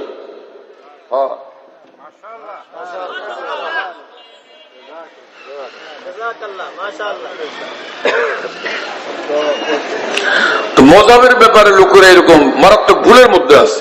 আমাদের হানাফি মযহাব, আমাদের মযহাবের অনেক অসংখ্য বিষয়, এই 4 খলিফার পরে যে বড় সাহাবী আব্দুল্লাহ ইবনে মাসউদ রাদিয়াল্লাহু আনহু, হযরত আব্দুল্লাহ ইবনে মাসউদ রাদিয়াল্লাহু তাআলা আনহু কোরআন সুন্নাহর আলোকে যে ফতোয়াগুলো দিতেন, সিদ্ধান্তগুলো দিতেন, ফয়সালাগুলো দিতেন, হানাফি মযহাবের উলামায়ে বেশিরভাগ সেটাকে গ্রহণ করেন। কথা বুঝতেছেন? আর কোরআন শরীফে আল্লাহ পাক বলছেন আমিনু কামা আমানান নাস। এই আয়াতের ব্যাখ্যা আপনি পৃথিবীর কোন তাফসীরের কিতাব নিয়ে আসবেন? সব তাফসীরের কিতাব, এই তাফসীরে বাইজাবি, তাফসীরে জালালউদ্দিন সুয়ুতী, যেটাকে তাফসীরে জালালাইন বলে, তাই না? আরেকটা আছে আব্দুরুল মনসুর, এবং তাফসীরে মাযহারি, তাফসীরে ইবনে কাসির, যত পৃথিবীর তাফসীরের কিতাব, এই আয়াতের ব্যাখ্যা খুললেই দেখবেন আমিনু, তোমরা ঈমান আনো, কামা আমানান নাস, যেভাবে ঈমান আনলো এই লোকগুলো, এই মানুষগুলো সেই জমানা থেকে যারা ছিল, মানুষগুলো আবু লাহাব, আবু জাহল, তাদের মতো ঈমান আনতে বলছেন আল্লাহ তাআলা। ওখানে ছিল মুনাফিকের দল, আল্লাহ পাক মুনাফিকদের মতো ঈমান আনতে বলছেন। তো বাকি মানুষ কারা? যে মুনাফিক দল বাদ, কাফের মুশরিক বাদ, আর থাকলেন কারা? শুধু সাহাবা, আবু বকর, উমর, উসমান, আলী, আব্দুল্লাহ ইবনে মাসউদ, আব্দুল্লাহ ইবনে আব্বাস, যায়েদ ইবনে সাবিত এবং হযরত বিলাল রাদিয়াল্লাহু তাআলা আনহু, সাহাবায়ে কেরাম। আর নাস মানি এই লোকগুলো, মানি আমার নবীর এই সাহাবাদের মতো ঈমান তোমরা আনো। এবং এটা যারা জানেন না তাদেরকে বলি, কোরআন হাদিসের নিয়ম যেটা, যদি বলে ইসলাম তুমি মুসলমান হও, ইসলাম দেখাও আমাকে, এইরকম এর মানে হলো ঈমান এবং আমল দুটো আমাকে দেখাও, ঈমান এবং আমল দুটো দেখাও। আর যদি দুটাকে একসাথে বলা হয় ঈমান এবং ইসলাম দেখাও, তো ঈমান মানে অন্তরের বিশ্বাস, আর ইসলাম মানে বাইরের জিন্দেগির সবগুলো আমল। ইসলাম মানে কি? ঈমান ছাড়া যত আমল আছে সবগুলোর সমষ্টির নাম ইসলাম। এক একটার নামও ইসলাম, আবার পুরোটার নামও ইসলাম। কথা বুঝতেছেন? আর শুধু যদি ঈমান কোন জায়গায় উল্লেখ হয়, ইসলামের কথা নাই, আমলের কথা নাই, এখানে উলামায়ে দ্বীন জানেন এখানে ঈমান শব্দের অর্থ পূর্ণ ঈমান, আর পূর্ণ ঈমান কামিল ঈমান। আর পূর্ণ ঈমান অর্থ শুধু অন্তরে বিশ্বাস না, নামাজ দেখাও, জিকির দেখাও, তেলাওয়াত দেখাও, সত্য কথা দেখাও, হালাল খাওয়া দেখাও, হারাম ত্যাগ করা দেখাও, সব গুনাহ থেকে বিরত থাকা দেখাও, সকলের হক আদায় করা দেখাও। তো ওখানে ঈমান মানে শুধু অন্তরে বিশ্বাসটুকু না, বরং পূর্ণ ইসলাম এবং পূর্ণ আমলি জিন্দেগি, এটা দেখো। এটা কথা বুঝছেন আপনারা? যদি আল্লাহ পাক বলেন যে এই ঈমান আনো তোমরা, এই ঈমান আনার অর্থই না যে অন্তরে বিশ্বাস করলাম আল্লাহ আপনি এক, আল্লাহ আপনারা আমি মানি, বিশ্বাস করি, মানলাম, সব মানলাম, কিন্তু আমি নামাজ পড়বো না। এই ঈমান আনার অর্থ এটা না। এই ঈমান মানে অন্তরে বিশ্বাস করো, সেই বিশ্বাস মোতাবেক জীবনও আমাকে দেখো। এটা যদি ক্লিয়ার বুঝে থাকেন তাহলে এখন এই কথাটা বুঝবেন। আল্লাহ পাক এই আয়াতে বললেন আমিনু কামা আমানান নাস, আমিনু কামা আমানান নাস, এই লোকগুলো যেরকম ঈমান বলো সেই রকম ঈমান তোমরা দেখা। এর মানে হলো এই লোকগুলো যেরকম ঈমান বলো, এই লোকগুলো যেরকম নামাজ বলা, এইরকম লোকগুলো যেরকম হক বলা, সত্যবাদিতা বলা, সততা বলা, স্বচ্ছতা বলা, এদের জীবনটা যেরকম পূর্ণাঙ্গ ইসলাম বলা, এইরকম ঈমান আর ইসলামী জিন্দেগি তোমরা আমাকে দেখাও। তো এতে প্রমাণিত হয় যে সাহাবায়ে কেরাম তারা সকলে যে কোরআন সুন্নাহর ক্ষেত্রে, দ্বীনের ক্ষেত্রে, ইসলামের ক্ষেত্রে মডেল, নমুনা। এই আয়াতে পাক আল্লাহ পাক সেটা বলছেন। কি আমার কথা বুঝতেছেন? আমি চ্যালেঞ্জ করে বলি আপনাদেরকে, যারা ভিন্ন তাফসীর করেন, ভিন্ন কথা বলেন, আপনারা কোন তাফসীরের কিতাব আমাদের সামনে দেখান এর বিপরীত কোন অর্থ যদি এখানে থাকে। কথা বুঝতেছেন প্রিয় বন্ধুরা? আমাদের আলেম সমাজের মধ্যে ওই সকল মানুষ যারা ইসলামের এক এক দলের নাম, এক এক ব্যক্তির নাম নিয়ে কঠিন এবং তীব্র সমালোচনা করেন, একদমই খুব একহাত নেন, এই পদ্ধতিকে আমি সঠিক মনে করি না। নবী রাসূলদের কাজ ছিল না এরকম হইচই করা আর বকাবকি করা। নবী রাসূলদের কাজ ছিল হক যেটা সেটাকে তুলে ধরা। যার যার খুশি গ্রহণ করছিল, যার যার খুশি প্রত্যাখ্যান করছিল। আমাদের দায়িত্ব হচ্ছে কোরআন সুন্নাহর আলোকে সঠিক জিনিসগুলো পেশ করা।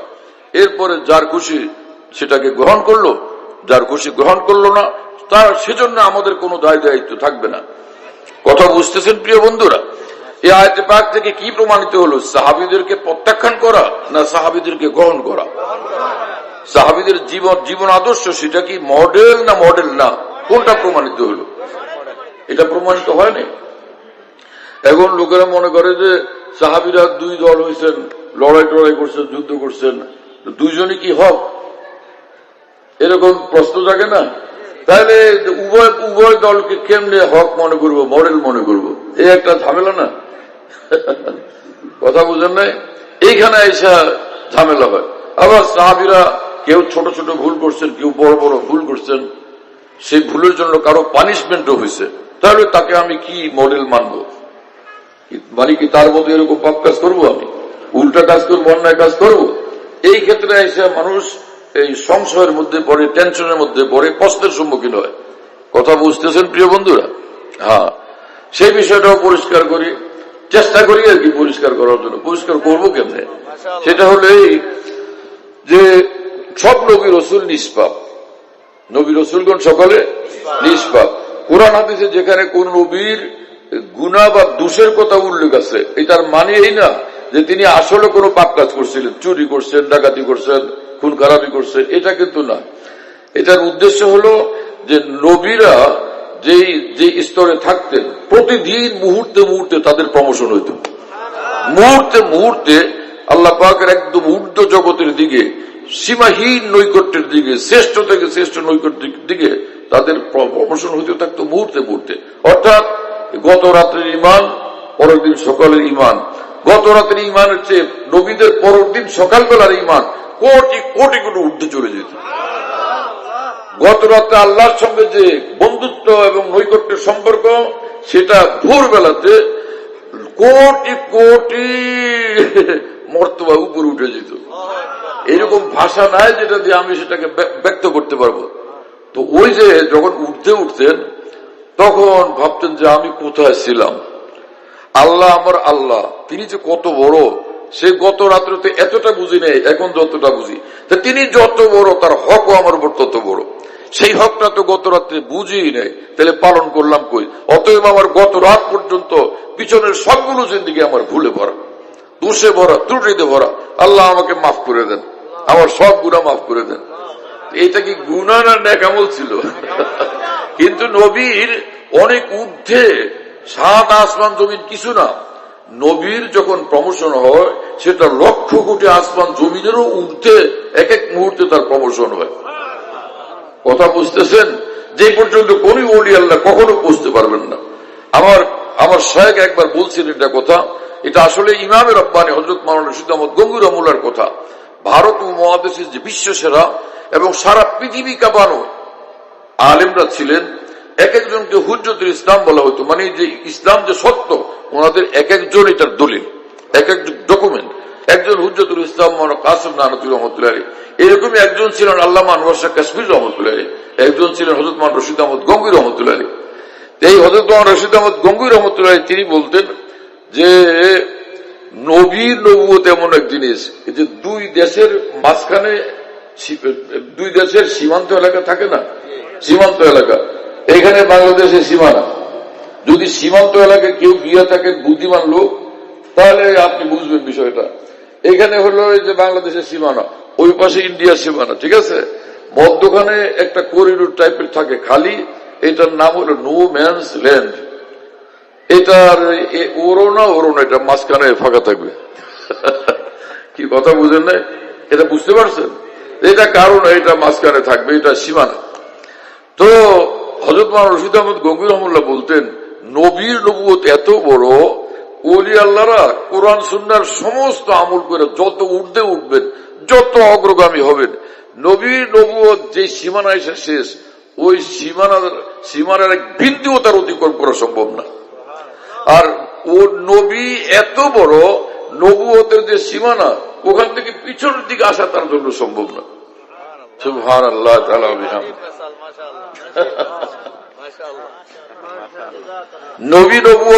নবী তার নবুয়তের সীমানা থেকে পিছনে আসা অসম্ভব।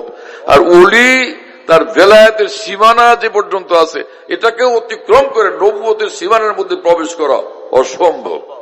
কি জন্য আজকে এত ভারী ভারী মুশকিল মিশকিল কথা বলতেছি আমি জানিও না।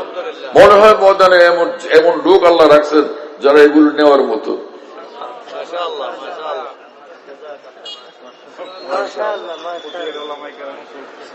আমার তো জীবনেও কোথাও এই ধরনের কথা আমি আলোচনা করছি বলে আমার মনে হয় না। কারণ এই সাধারণ মজমাতে এগুলি কেন বলা বড় মুশকিল বিষয়। পটিয়ারের হুজুররাও আসছেন মাশাআল্লাহ। যাই হোক, তো কথা প্রসঙ্গে ইসলাম যে কত বড় জিনিস, দিন কত বড়, দিনের মাহাত্ম্য কত বড়, সেটার আলোচনা প্রসঙ্গে এই কথাগুলো আসবে। কথা বুঝতেছেন প্রিয় বন্ধুরা? সেই ইসলামকে এতটা খেলতামাশার বিষয় বানানো, স্কুলে পড়ে, কলেজে পড়ে, মেট্রিক, আইএ, বিএ, এর সঙ্গে একটা ইসলামী দলের সঙ্গে সম্পর্ক রাখে, যে দলের সঙ্গেই রাখুন। এখন কিছু ইসলাম তারা পরামর্শ দিলেন, কিছু বই পুস্তক পড়েন, কয়েকদিন পড়লো, এখন এই বেচারা পড়ে জেনারেল লাইনে, এমএ পাস করলো, এমকম পাস করলো, এমএসসি পাস করলো, যাই করলো, ওর সঙ্গে সঙ্গে দিনই কিছু বই পুস্তক পড়লো, আর সে নিজে আবার কাউকে বুঝাইলো। এখন 1000, 2000, 10,000, 10 লাখ তার ভক্ত হয়ে গেল। তাই বলে তুমি কোন আলমী দিনের সমান হয়ে গেছো? তুমিও কি এক ইমাম গাজালি হয়ে গেছো মিয়া? তুমি এক মাওলানা কাসেম নানতুবি হয়ে গেছো? তুমিও মুজাদ্দিদ আল বুসারি হয়ে গেছো? বড় মুশকিল কথা আমার ভাই মুসলমান।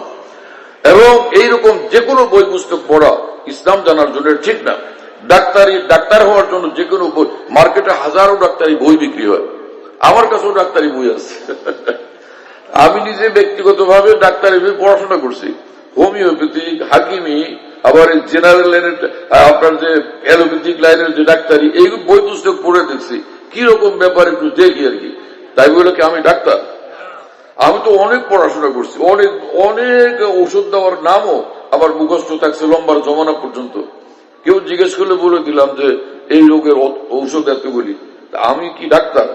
আমি কোশ্চিন গেল নিজেকে ডাক্তার ভাবতে পারিনি, আর কেউ তো আমাকে ডাক্তার বলেও নাই যে ডাক্তার সাহেব কেমন আছেন। আমাকে মক্কা শরীফ গেছিলাম কিছুদিন আগে, তা আমার ওই যে কি এটা ইনসুলিন দিতে হয়, ইনসুলিন নিতে হয়, তো আমারটা আমি পারি না। আমাকে ইঞ্জেকশন দিলে আমি আরেকদিকে তাকায় থাকি চোখ বন্ধ করে, কোনোভাবে আমি তাকাইতে পারি না, আমার হিম্মতি হয় না। তা এখন কি হবে? পরে আমার এক সফর সঙ্গে ছিলেন ব্যবসায়ী মানুষ, জোয়ান মানুষ, খলিল, তো সে ঢাকার জিঞ্জিরার মানুষ। সে এরকম নিজেরটা নিজেই দেয়, ইনসুলিন ইঞ্জেকশন দেয়। আমি বললাম ভাই তুমি আমারটা দিয়ে দাও। কয়েকদিন সে আমাকে ওরকম দিছে ইঞ্জেকশন। পরে আমি একদিন তালাশ করি ডাক্তার খলিল কোথায় গেছে দেখো, ডাক্তার খলিল। পরে সবাই হাসতো এবং তারে দেখতে বলবো ভাই ডাক্তার খলিল। এইরকম ডাক্তার খলিল যেরকম ডাক্তার, আমাদের দেশ দুনিয়া ব্যাপী এরকম ইসলামী চিন্তাবিদ বেসুমার পয়দা হয়ে গেছে। আমার প্রিয় বন্ধুরা, এত ইসলামী চিন্তাবিদদেরকে অনুসরণ করলে আমার বন্ধুরা কোশ্চেন গেল প্রকৃত ইসলামের সন্ধান পাওয়া আমাদের জন্য সম্ভব হবে না। ইসলামের ব্যাখ্যা এবং সন্ধান নিতে হবে হয় নবীর নিকট থেকে, অথবা নবীর পরে কোরআন সুন্নাহর ব্যাপক এলেমের অধিকারী, গভীর এলেমের অধিকারী উলামায়ে দ্বীন থেকে। মসজিদের ইমাম খতিব সাহেব উনি যে পুরো ইসলাম বুঝে ফেলছেন তা না।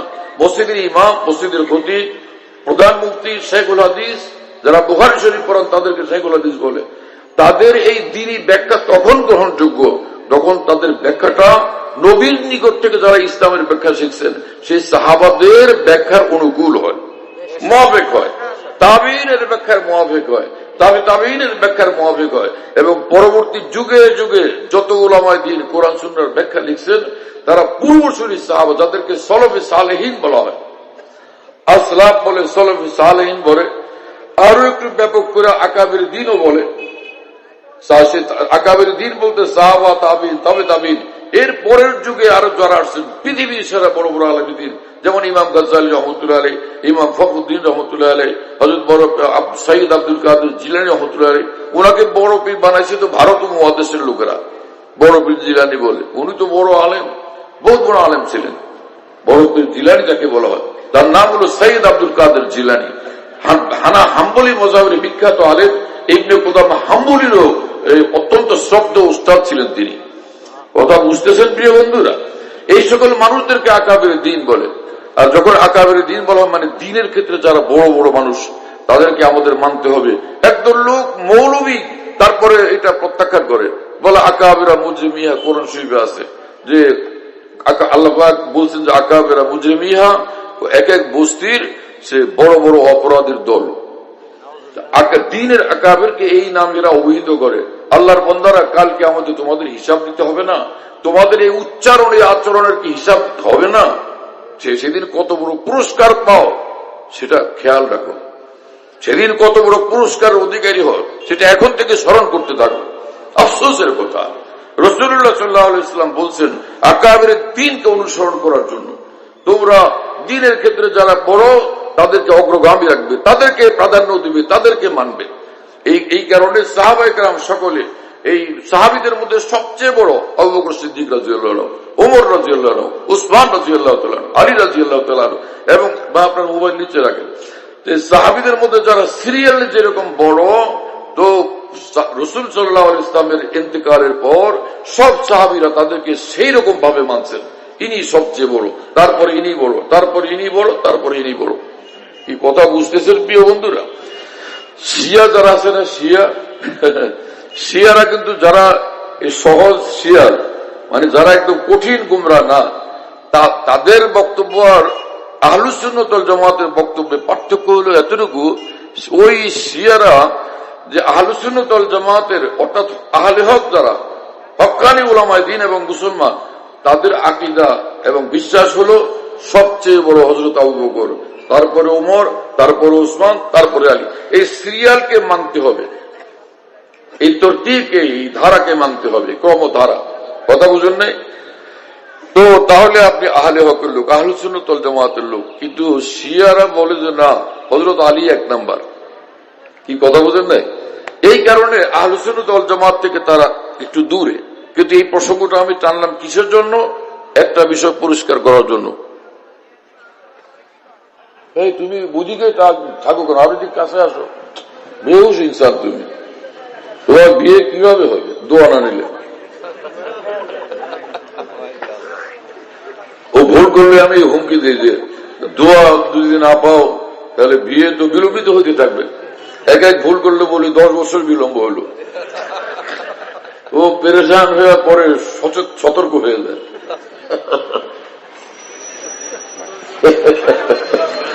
আল্লাহ তাআলা মাফ করে। হ্যাঁ, এই বিষয়টা টাচ দিলাম একটা গুরুত্বপূর্ণ বিষয় মনে হওয়ার কারণে। সেটা কি? সেটা হচ্ছে, দেখেন আমি বললাম, আপনারা মানলেন না মানলেন সেটা আপনাদের বিষয়, কিন্তু যেটা বাস্তবতা আমাদের দ্বীন ঈমান হেফাজতের জন্য আলেমদের কর্তব্য সেটা বলা। সেটা কি? আচ্ছা আমি আপনাকে জিজ্ঞেস করি, এই কোরআন শরীফ যে আপনি পড়েন, আপনার ছেলে পড়ে, উলামায়ে কেরাম পড়েন, সারা বিশ্বের মুসলমানরা পড়েন যে কোরআন শরীফ, একই কোরআন শরীফ না ভিন্ন কোরআন শরীফ? সৌদি আরবের কোরআন শরীফ আর বাংলাদেশের কোরআন শরীফ ভিন্ন, পাকিস্তানের কোরআন শরীফ আর বাংলাদেশের কোরআন শরীফ ভিন্ন। সারা বিশ্বে একটাই কোরআন শরীফ না? একই কোরআন শরীফ কিনা? এখন কোন মুসলমান সে বিরাট পাগড়ি, অনেক বড় তসবিহ, তাই না, ইত্যাদি সহ, এবং একদমই ধবধবা সাদা পোশাক, দেখলে মনে হয় এই জমানার কোন জিবরাইল কি না। সে লোক বলল যে আপনার কানে কানে যে প্রফেসর সাহেব আপনাকে একটা গোপন কথা বলি, আপনি অনেক জ্ঞানী লোক, অনেক জ্ঞান চর্চাকারী, আপনার মর্যাদা মানুষ বুঝবে কি? আমি বুঝি। আপনাকে একটা গোপন কথা বলি, সেটা হলো এই যে কোরআন পড়ে না সবাই, এটা অরিজিনাল কোরআন না। অরিজিনাল কোরআন এটা না।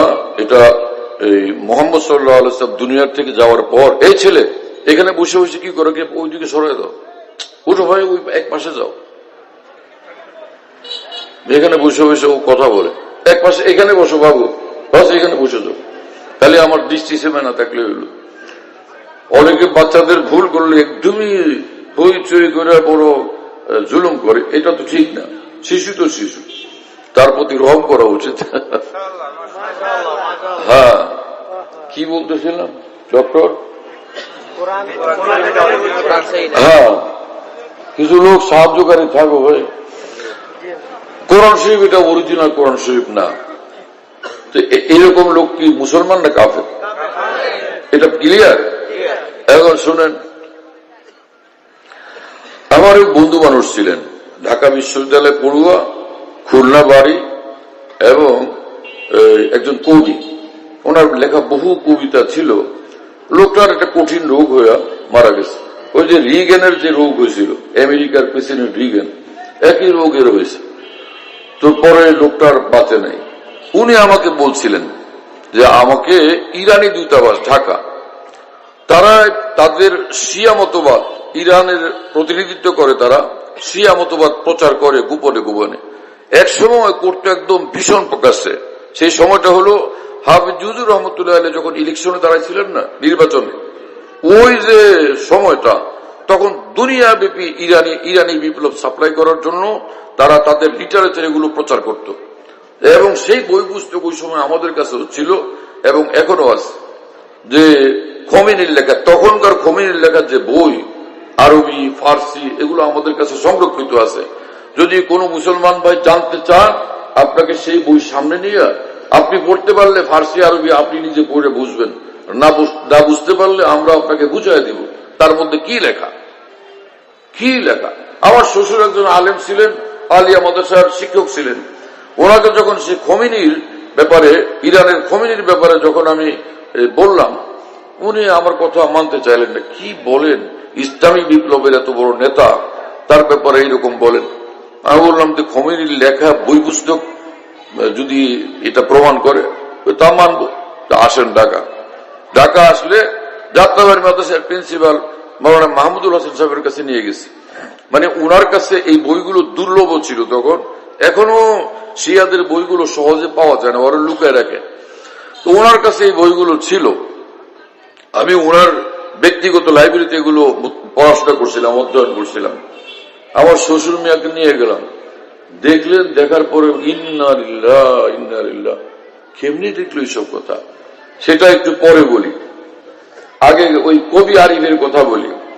তো সে বলে যে আমাকে দীর্ঘদিন পর্যন্ত ইরানের দূতাবাস লিটারেচার পাঠাচ্ছিল, পড়লাম শিয়া মতবাদ সম্পর্কে। পরে আমি শিয়া ধর্মে দীক্ষিত হওয়ার জন্য অথবা শিয়া মতবাদে দীক্ষিত হওয়ার জন্য আমাকে ডাকলো, আমি গেলাম। আমি এখন তাদের সামনে বসা, তাদের ধর্মগুরু ইরানের দূতাবাসে আমাকে এই মুহূর্তে শিয়া বানাবে, এমন সময় জোহর আজান হলো। ঠিক জোহর আজানের পূর্ব মুহূর্তে ওই শিয়াদের ধর্মগুরু কবি আরিফকে বলতেছিল, আরিফ সাহেব, এই যে দেখেন আপনি তো অনেক আগায় গেছেন, তাই আপনাকে বলি, এই যে কোরআন, না আরিফ নিজে আমাকে বললো যে আমি তাকে বললাম যে আপনাদের একটা কথা প্রচারিত আছে, এই কোরআন নাকি আসল কোরআন না, অরিজিনাল কোরআন না। শিয়া ধর্মগুরুরা এটা বলেন, এটা কি সঠিক কিনা? ওই লোক তাকে বলে যে আরিফ সাহেব, আপনি অনেক জ্ঞানী মানুষ, আপনার কাছে গোপন করা গেল লাভ কি? এই কোরআন যেটা মুসলমানরা পড়ে, এটা অরিজিনাল কোরআন কোনো ক্রমেই না। সেই কোরআন তো একদম গোপন। আমাদের ইমামদের কাছে, ইমাম থাকে গোপনে আড়ালে, সেই ইমামের কাছে যে অরিজিনাল কোরআন সংরক্ষিত আছে, আর সেই কোরআন থেকে এইভাবে ইমাম যখন আইসা আমাদেরকে নির্দেশনা দেন, আমাদের নেতৃবৃন্দ সেটাকে ফলো করে, শিয়া মজাবের আলেমরা সেটাকে ফলো করে। এর মধ্যে জোহর আজান শুরু হলো। কবি আরিফ আমাকে বলেন, আমি বললাম যে আজান হচ্ছে, আমি নামাজটা পড়ে আসি। বলে হ্যাঁ হ্যাঁ থ্যাংক ইউ, নামাজ পড়ে আসেন। নামাজ পড়ে বলে যে আমি পালায় এসে বললাম যে হায় রে সর্বনাশ, এরা তো ভয়ঙ্কর, এ তো কোরআনই মানে না। আলেমদের কাছ থেকে যেটা শুনছিলাম, যারা এই কোরআন মানে না, সেটা তো বাস্তব। কিন্তু শিয়া ধর্মের একটা ইমানই আকীদা আছে, মানে এটা না, এই বিশ্বাস না করলে ইমান থাকবে না। সেটা কি? যখন যেখানে যেটা দরকার, চাই সে কঠিন মিথ্যাও, সেটা বলতে হবে, না তুমি কাফের।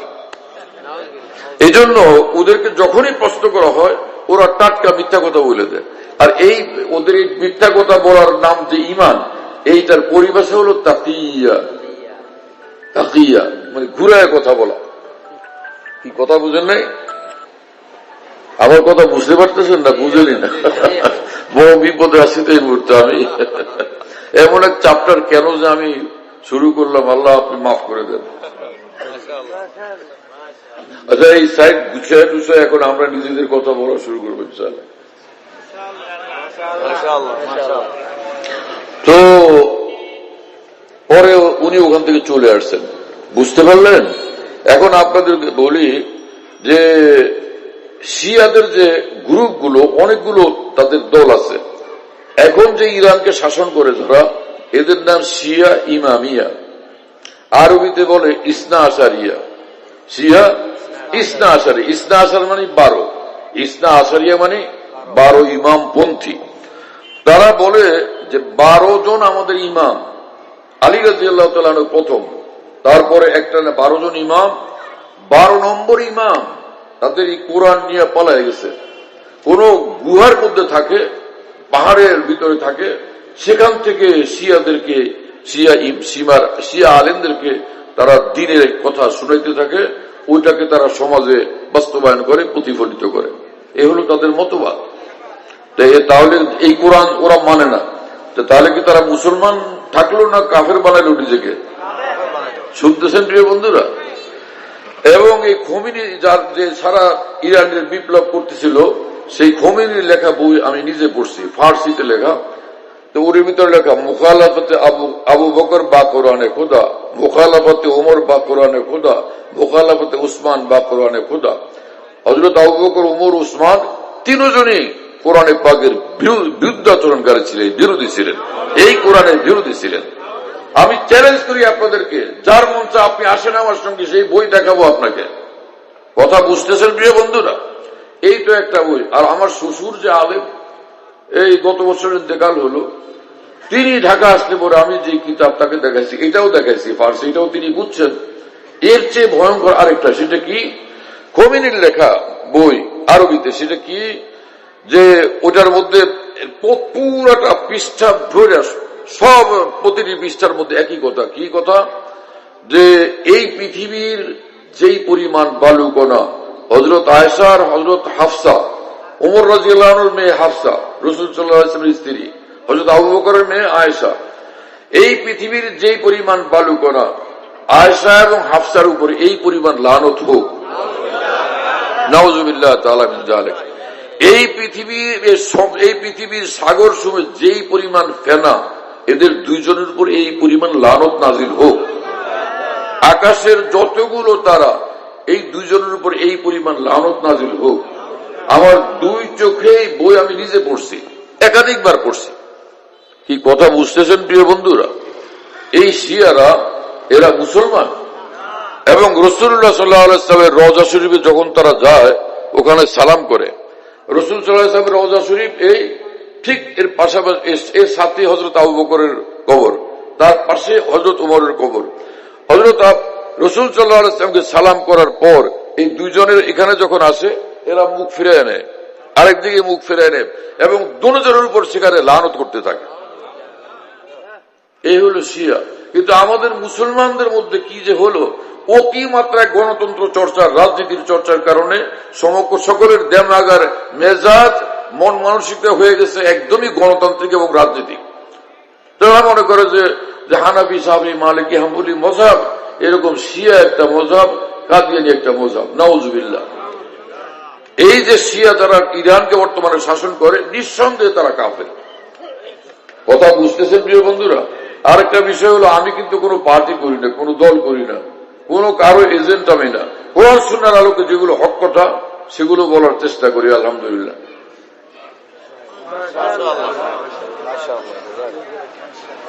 এবং এই আল্লাহর দ্বীনের কথা বলার ক্ষেত্রে আমি কাউকে পরোয়া করি না, কোন শক্তিকে আলহামদুলিল্লাহ পরোয়া করি না। পৃথিবীর যেখানে যাব, আল্লাহর দ্বীনের কথাগুলো বলার চেষ্টা করব, যাতে আমরা মুসলমান সকলে সহি দ্বীন নিয়ে আল্লাহর কাছে জান্নাতুল ফেরদাউসে গিয়া সাক্ষাৎ করতে পারি, আমাদের আল্লাহকে দেখতে পারি। উদ্দেশ্য একটাই, এবার আপনার সাত্তা ওয়া হুসনুকা ওয়াহিদুন ওয়া কুল্লুন ইলা যাকাল জামাল ইউসিরু। মজনুন লায়লার পাগল ছিল, ও যেই গলিতে যাইতো সব গলিতে লায়লাকেই খুঁজতো, হ্যাঁ, যেখানেই থাকতো লায়লাকে নিয়ে ব্যস্ত থাকতো। আমাদের জবানে হাজারো কথা যদিও আলোচনা হয়, সবটার লক্ষ্য একটা, সেটা হলো জান্নাতুল ফিরদাউসে যাওয়া এবং প্রিয় মাওলার দিদার লাভ করা, এবং একলা না, সকলকে সহ যাওয়া। কোন এক ইসলামী রাজনৈতিক দলের বড় এক নেতা আমার সঙ্গে প্রাইভেসিতে সাক্ষাৎ করতে চাইছেন অনেক বছর আগে। তো উনি নিজের বক্তব্য খুব বললেন, আমি চুপচাপ নোট করলাম পয়েন্টগুলো। ওনার বক্তব্য শেষ হলে বললাম, আমি বলি? বলে হ্যাঁ বলেন। তা আপনি বলছিলেন আমি কথা বলি, আমি বলবো, আপনি কথা বলবেন না। বলে ঠিক আছে। এক এক পয়েন্টের জবাবে আমি বলছি, এই ব্যাপারে হাদিস শরীফই আছে, এই ব্যাপারে রাসূলুল্লাহ সাল্লাল্লাহু আলাইহি ওয়াসাল্লাম এই বলছেন, এই ব্যাপারে কোরআন শরীফের আয়াত এই আছে, একটা একটা। আমি বললাম এখন উত্তর দেন। আমাকে উত্তর দিয়ে তো কোনো লাভ নাই, হয় আল্লাহকে বলবেন আপনার কোরআন ভুল, আর না হলে রাসূলুল্লাহ সাল্লাল্লাহু আলাইহি ওয়াসাল্লাম রওজা শরীফে, মদিনা শরীফ গিয়ে বলবেন যে আপনি এসব উল্টা কথা বলছেন কেন? বলে ইন্না লিল্লাহি, আমি এটা কেমনে বলবো? আমি বললাম আমাকে বুঝায় তো লাভ নাই, 1000 বার বুঝাইলে আমি তো কোরআন হাদিসে যা আছে সেটাই বলবো। পরে মাথা নিচু করে বসেছিলেন। পরে আমি বললাম কথা বলেন না কেন? বলে যে আমি যত মৌলবীর সঙ্গে লড়াই করছি সবাই খালি যুক্তি দিয়ে আমার সঙ্গে লড়াই করছে, কিন্তু আমি আজকে প্রথম আটকা বললাম, আমার প্রতিটি পয়েন্টের বিপরীতে আপনি আয়াত আর হাদিস পেশ করছেন, আমার মুসলমান হয়ে মরতে তো হবে, আমি এগুলোকে কেমনে প্রত্যাখ্যান করব? সেদিন থেকে আমার এই বন্ধু মানুষ, এই ইসলামী দলের এক নেতা, তিনি একদম নত হয়ে গেছেন। আমাকে দেখলেই একদম অত্যন্ত বিনয়মূর্ত হয়ে যান। অনেক ভদ্র মানুষ, ভালো জ্ঞানী লোক, এমপি ইলেকশনও করছেন। যাই হোক, এই চ্যাপ্টার থেকে সরে আসি। আমি একটা কথা বলছিলাম যে টাটকা ইমান, টাটকা দিন, তো সে সাহাবীরা যেরকম পাইছিলেন এখনো পাওয়া সম্ভব। সেটা কিভাবে? আমি একটু আগে বলছিলাম, ইমাম আবু হানিফার উস্তাদ ছিলেন, ইমাম আবু হানিফার শিষ্য হলেন ইমাম মুহাম্মদ, আর ইমাম মুহাম্মদের শিষ্য হলেন ইমাম শাফি। কথা বুঝতেছেন? ইমাম মুহাম্মদ রহমতুল্লাহর জীবনীতে এই ঘটনা আমি পড়ছি আরবি কিতাব, যে ইমাম শাফি রহমতুল্লাহ আলী বলতেন, আমার উস্তাদ ইমাম মুহাম্মদ এত বড় আলেম দ্বীন, এত বড় নায়েব রাসূল, আল্লাহর সঙ্গে এত ঘনিষ্ঠ, এত নিকটবর্তী তিনি, যখন তিনি কোরআন হাদিসের ব্যাখ্যা দেন আমার কাছে মনে হয় কি কাআন্নাল কুরআন উনজিলা আলাইহি, আমার মনে হয় এই মাত্র যেন তার উপরে টাটকা কোরআন নাযিল হয়েছে। চিন্তা করতে পারেন আমার প্রিয় বন্ধুরা, খালি মৌলভী সাহেব হওয়া, দাওরা পাস হওয়া, পীর সাহেব হওয়া, শাইখুল হাদিস হওয়া, মুফতি সাহেব হওয়া কোশ্চিন কালও যথেষ্ট না। সবগুলো গুনাহ ত্যাগ করতে হবে। চোখ হেফাজত করা, জবান হেফাজত করা, আলো অন্ধকারের সমস্ত পাপাচার থেকে 100% বিরত থাকা। যখন কোন আলেম দ্বীন এইভাবে বিরত থাকবেন তিনি পাকা মুত্তাকি। আর যিনি পাকা মুত্তাকি হবেন, আসমান থেকে আল্লাহ পাক কোরআন সুন্নাহর এলেমকে গভীরভাবে উপলব্ধি করা, অনুধাবন করা, বুঝবার মতো যোগ্যতা আল্লাহ পাক তাকে দান করবেন। একটা আজিমুসান নূর দান করেন, যে নূরের আলোকে কোরআন সুন্নাহর গভীরে কি আছে সেটা তিনি দেখতে পান। পূর্বসূরীর যত আকাবের দিন ছিলেন, সাহাবা, তাবেঈন, তাবে তাবেঈন এবং এরপরে যত আইম্মায়ে দ্বীনের নাম আমরা বলি, তারা সব এইরকম 100% পাকা মুত্তাকি, 100% শরীয়তের অনুসারী, 100% সুন্নতের অনুসারী ছিলেন তারা। যার কারণে 100% সব গুনাহ থেকে মুক্ত ছিলেন, যার কারণে তাদের অন্তর ছিল নূরে ভরা।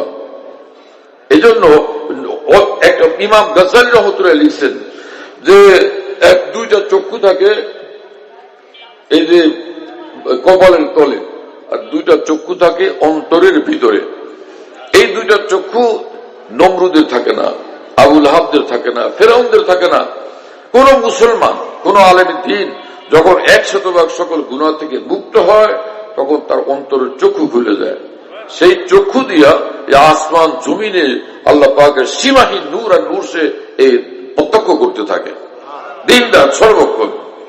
সেই রকম নূর আল্লাহ আমাদেরকে দান করেন এবং দান করবেন যদি আমরা সবগুলো গুনাহ ত্যাগ করতে পারি। এই ইসলামী আন্দোলন করবেন, শাইখুল হাদিস হবেন, মুফতি সাহেব হবেন এবং ইসলামী রাষ্ট্র প্রতিষ্ঠা করবেন, তারপরে আমিরুল মুমিনিন হবেন, সব ঠিক আছে। কিন্তু আমিরুল মুমিনিন যদি নিজে দাড়ি মুন্ডান তো কি পরিমাণ নূর তার অন্তরে পয়দা হবে? কি কথা বুঝতেছেন? আমিরুল মুমিনিনের নিজেরই পায়জামা কুর্তা এবং প্যান্ট যদি টাকলুর নিচে পড়ে, যেটা শরীয়তে হারাম, তাহলে নূর কি পরিমাণ অর্জন হবে? ইসলামকে তিনি কতটুকু বুঝতে পারবেন? হ্যাঁ, আমিরুল মুমিনিন যদি নিজের ভাবির সঙ্গে পর্দা না করেন, খালাতো বোন, চাচাতো বোনের সঙ্গে পর্দা না করেন, তাহলে তার অন্তরে নূর কতটুকু পয়দা হবে? আমিরুল মুমিনিন হওয়ার কোন দরকার নাই। একজন মুসলমান, সাধারণ মুসলমান, সে যদি 100% গুনাহ থেকে মুক্ত থাকে, আর ফরজ ওয়াজিব গুলো শুধু আদায় করে, হালাল খায়, কারো উপর জুলুম না করে, অন্তরটা তার নূরে পরিপূর্ণ হয়ে যাবে। আমাদের আলেম সমাজ মাদ্রাসা আমরা তৈরি করতেছি, কিন্তু আমাদের মাদ্রাসাগুলোর মধ্যে আজকে অবস্থা, গুনাহ থেকে বাঁচার এইরকম পূর্ণ চর্চা আমাদের মধ্যে নাই। বুখারী শরীফ পড়তেছে কিন্তু গুনাহ থেকে বাঁচে না, বাসায় গিয়ে ভাবির লোকে সাক্ষাৎ করে। কথা বুঝুন নাই? খালাতো বোন, চাচাতো বোনের সঙ্গে সাক্ষাৎ করে, তাহলে সে আল্লাহ রাসূলের কথা মানলো? বুখারী শরীফ 10 কোটি বার যদি এই লোক পড়ে এবং পড়ায়, কিন্তু সে ভাবির সঙ্গে পর্দা না করে এবং যাদের সঙ্গে পর্দা ফরজ তাদের সঙ্গে পর্দা না করে, সে যদি রাস্তার মেয়েদের থেকে নজর হেফাজত না করে, 10 কোটি বার যদি সে বুখারী শরীফ পড়ায়, 10 কোটি বৎসরের যদি সে হায়াত পায়, সে গুনাহগার মুসলমান, সে নাফরমান মুসলমান। কোশ্চিন কালো সে আলেমে দ্বীন না, নায়েবে রাসূল না, আল্লাহর ওলি, সে কোশ্চিন কালো না। কথা বুঝতেছেন প্রিয় বন্ধুরা? কিন্তু একজন মুসলমান যে আলেম না, মুফতি না, শাইখুল হাদিস না, ফরজ ওয়াজিব আদায় করে ঠিক মতো, গুনাহ একটাও করে না, কারো প্রতি জুলুম করে না, কারো হক নষ্ট করে না, আল্লাহর কসম কোরআন সুন্নাহর আলোকে এই লোক সোজা উলিয়ে আল্লাহ, এবং এই লোক মরলে পরে সোজা জান্নাতুল ফেরদৌসে প্রবেশ করবে। এই আসমানের নিচে, জমিনের উপরে, পৃথিবীতে কোন আলেমী দ্বীন যদি থাকেন, আমার এই কথার বিপরীতে আপনি দলিল দিতে পারেন, আসেন আপনার বক্তৃতা শুনি। কি কথা বুঝতেছেন প্রিয় বন্ধুরা?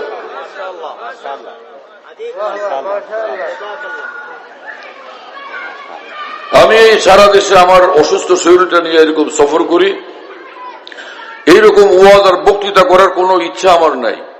ওয়াজ বক্তৃতার জন্য না, শুধু মুসলমান ভাইদের মধ্যে দ্বীনের সহি কথাগুলো আলোচনা করা এবং আমরা সকলে সহজে যেন জান্নাতে যেতে পারি। ছোটবেলা থেকে যখন পিছিয়ে ছিলাম, 7-8 বছর বয়স, এই বড় বড় উলিয়া উলিয়া ভারত থেকেও আসতেন আমাদের ভোলাতে। আমাদের দেশের বড় বড় উলিয়া উলিয়াও ভোলা যেতেন, ভোলার উলামা একরাম দাওয়াত দিয়ে নিতেন। তাদের দেখলে কি সুন্দর লাগতো, কি সুন্দর নামাজ, কি সুন্দর জিকির, কি কান্নাকাটি। কান্না একটা হলো ভানভনিতা, আর একটা হলো অরিজিনাল কান্না, দুইটা বোঝা যায় না। এক বাচ্চার একদম চোখ থেকে অশ্রু ধারা প্রবাহিত, এমন কান্না কাঁদতেছে, ঠোঁট ফুলানো। বাবা জিজ্ঞেস করলেন কি হলো, ওর মা বলল যে আপনি চকলেট আনেন নাই, বিস্কুট আনেন নাই, সেজন্য ও কাঁদতেছে। এই সর্বনাশ, দে দূর, চকলেট আর বিস্কুট নিয়ে আসছেন, ওর হাতে দিচ্ছেন, খুশি হয়ে গেছে। এখন ওইদিকে চোখের পানি গাল ভরা, তাও দেখা যায় এইবার হাসতেছে, চোখের পানি সবাই হাসতেছে। এই কান্না কি নকল কান্না না অরিজিনাল কান্না? এখন এইটা দেখে আরেক বাচ্চা, সে দেখলো যে ও তো সব লুট করে নিয়ে গেল, আমি তো কানতেও পারলাম না, ওর কান্না আসে না, ও খালি এমনি পরে গাল বাহার করে একদিকে উল্টা দিকে দাঁড়ায় রয়েছে। বাবা একটু পরে খেয়াল করলো যে ওইটা দিয়ে আবার ওইদিকে উল্টা দিকে গালবাল করে দাঁড়ায় আছে, চেহারা মুড়ি। ওর মারে জিজ্ঞেস করলো ওর কি হয়েছে, বলে ঘটনা একটাই। আচ্ছা চলো ঠিক আছে। তো কিন্তু প্রথমটা ওরও আবার সে চকলেট এবং বিস্কুট দিল, কিন্তু কান্না সেটা কি অরিজিনাল? নকল। অরিজিনাল কান্না কি বোঝা যায় না?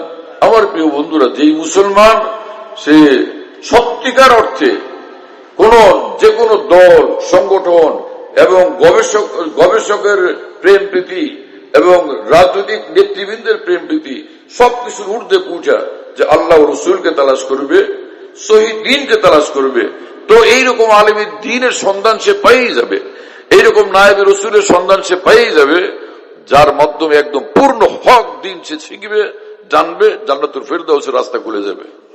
আল্লাহ আমাদেরকে সেটার তৌফিক দান করে। হ্যাঁ, হযরত হাকিমুল উম্মত মাওলানা আশরাফ আলী থানভী রাহমাতুল্লাহ আলাইহি 2000-এর ঊর্ধ্বে দ্বীনি কিতাবাদি আছে। আগে তো বাংলাদেশে এগুলো এই বাংলাতে এতটা অনুবাদ হয়েছিল না। এই ভারতের মুসলমানরা এগুলো পড়তেন, ভারতের মুসলমানরা। হাকিমুল উম্মত মাওলানা আশরাফ আলী থানভী রাহমাতুল্লাহ আলাইহি বিস্ময়কর এক আলেমে দ্বীন ছিলেন, যার সম্পর্কে বলা হয় যে আরেক ইমাম গাজ্জালী, 3 জন, হযরত মাওলানা কাসিম নানুতুবি, হযরত মাওলানা রশিদ আহমদ গঙ্গুহি এবং হাকিমুল উম্মত মাওলানা আশরাফ আলী থানভী রাহিমাহুল্লাহ তাআলা। তাদের সম্পর্কে বলা হয়, আমাদের ভারতের উলামা একরাম বলেন ওনারা এক একজন ইমাম গাজ্জালী, এক একজন ওনারা ইমাম ফখরুদ্দিন রাজি। এই হাকিমুল উম্মত মাওলানা আশরাফ আলী থানভীর কিতাবগুলো বহু পরিমাণে এখন বাংলায় অনুবাদ হয়ে গেছে। যারা ভালোভাবে দ্বীন শিখতে চান, এই আলেমী দ্বীনের কিতাবগুলো সংগ্রহ করে পরীক্ষামূলক দেখেন লাগে কেমন। কি কথা বুঝেন নাই? যেটা অরিজিনাল কান্না বোঝা যাবে না, আর যেটা ভানবনিতে সেটাকে বোঝা যাবে না, হৃদয়কে স্পর্শ করবে ইনশাআল্লাহ তাআলা এইরকম কিতাব। যাই হোক, আমি যে কোরআন শরীফের আয়াত পড়লাম আর হাদিস শরীফ পড়ছিলাম, কয়টা বাজে ভাই? 11:15। ওহো,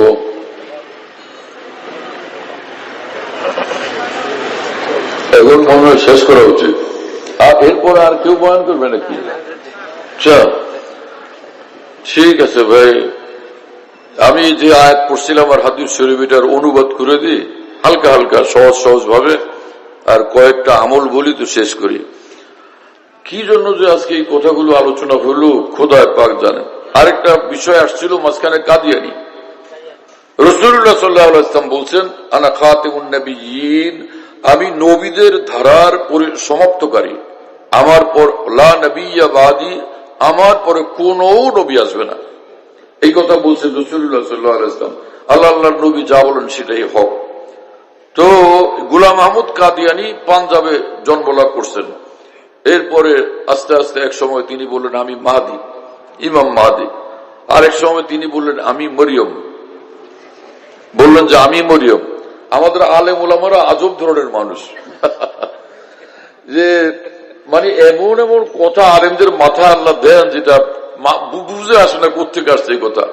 এই চট্টগ্রামের এই চকরিয়ার খতিব আজম মাওলানা সিদ্দিক আহমদ সাহেব রহমতুল্লাহ আলাইহি একবার লম্বা সাক্ষাৎকার নিছিলেন সাংবাদিকরা। এত প্রশ্ন কোন নেতাকে আর কেউ করছিল কিনা আমি জানি না, পত্রিকা পড়িত অনেক। তো ওনাকে জিজ্ঞেস করছে আপনার নাম কি, সাংবাদিকরা জিজ্ঞেস করছে আপনার নাম কি, বলেন সিদ্দিক আহমদ। ঠিকানাটা বলেন, বলে বাংলাদেশ। জানেন আপনি খবর, বলছেন ঠিকানা বাংলাদেশ। উনি জাদ্দেল আলেম, বিখ্যাত আলেম, আর সে অনেক বড় রাজনৈতিক নেতাও, অনেক বড় ভাগ্যী। সাংবাদিকরা অবাক যে এইরকম উত্তর দিলেন, এটা কেমন হলো? বলো হুজুর এটা কি মানুষের ঠিকানা বলে যে গ্রাম কি বা কোন রোড, না থানা জেলা এগুলি বলে, আপনি বলেন বাংলাদেশ, এইভাবে কি ঠিকানা বলে? তো তিনি বললেন যে ঠিকানা জানার উদ্দেশ্যটা কি? ওরা আর কিছু বলে না। হুজুর বললেন যে ঠিকানা জানার উদ্দেশ্য হলো ওই লোকটাকে সুনির্দিষ্টভাবে জানা, এই এলাকার লোক, ওই জায়গার লোক, এই পরিষ্কার হয়ে গেছে এটা না। সাংবাদিকটা বলল জি হুজুর। তা আমি সিদ্দিক আহমদ বাংলাদেশ এটা বললে আমি সিদ্দিকের চিনে না, বাংলাদেশে এরকম মুসলমান আছে নাকি? সাংবাদিকটা অবাক হয়ে গেছে, কোন মৌলবীর পালায় পড়লাম ভাই আজকে। সাংবাদিকরা ওনাকে শ্রদ্ধা করতেন। তো গোলাম আহমদ কাদিয়ানী বলছিলেন যে আমি ইমাম মাহদি। আলেমরা এটার ব্যাপারে প্রতিবাদ করছে দলিল প্রমাণ দিয়া, এগুলো এই এত রাত্রে এইসব আলোচনা করা যাবে না, সংক্ষিপ্ত করতে হবে। তো এক সময় তিনি বললেন আমি মরিয়ম। তো আলেমরা বললেন যে মরিয়ম যদি হন, মেয়ে মানুষের তো মাসিক স্রাব হয়, যেটাকে হায়েজ বলে আরবিতে, তো সেটা তো আসা উচিত। তো বলে যে আমি এটা ওহি ছাড়া, ওহি না আসলে বলতে পারবো না, জিবরিল আমিন ওহি নিয়ে আসবেন তারপর আমি বলতে পারবো। কয়েকদিন পরে তিনি এগুলো আমি কোত্থেকে বলি জানেন, এই খতিবাজ ওমর সিদ্দিক আহমদ সাহেব রহমাতুল্লাহ বয়ান করছেন এগুলি। আমি হুজুরের কাছ থেকে এগুলি জানছি। তো পরে হঠাৎ করে তার উপর ওহী আসছে, গোলাম আহমদ কাদিয়ানীর উপর, এবং তখন তিনি বললেন আমার মাসিক স্রাব আরম্ভ হয়ে গেছে। খতিব আজম এগুলো শুনে বলতেন দিন গলত, রাত গলত, সুবহে গলত, শাম গলত। এই দিন রাত 24 ঘন্টা সব বিভ্রান্তি আর বিভ্রান্তি, গুমরাহি আর গুমরাহি, অন্ধকার আর অন্ধকার। কথা বুঝতেছেন? এই লোক এক সময় ফের বললো যে আমি নবী। কি যে পেরেশানি, সে নবী, তার উপরে ওহী আছে। কোরআন শরীফের এক এক আয়াত কি ভারী ভারী। আল্লাহ পাক যেমন বলেন ওয়ান নাজমি ইযা হাওয়া মা যাল্লা সাহিবুকুম মা গাওয়া ওয়া মা ইয়ানতিকু আনিল হাওয়া ইন হুয়া ইল্লা ওয়াহয়ুন ইউহা। কোরআন শরীফ আশ্চর্য। তো উলামায়ে কেরাম বললেন তো আপনি নবুয়ত দাবি করেন, আপনার উপর ওহী কই আসলো কোন জায়গায়? বলে হ্যাঁ ওহী তো আসে। হঠাৎ একদিন ওহী আসছে। কি সেটা? যে কোরআন শরীফ আছে আল কারিয়া মাল কারিয়া ওয়া মা আদরাকা মাল কারিয়া, সারা পৃথিবীকে কাঁপায়া ফেলবে, সারা পৃথিবীকে কাঁপায়া ফেলবে যে জিনিস, জানো তুমি সে কি জিনিস? কোরআন শরীফে আছে না, সূরা কারিয়া না, সারা পৃথিবী থরথর কাঁপবে।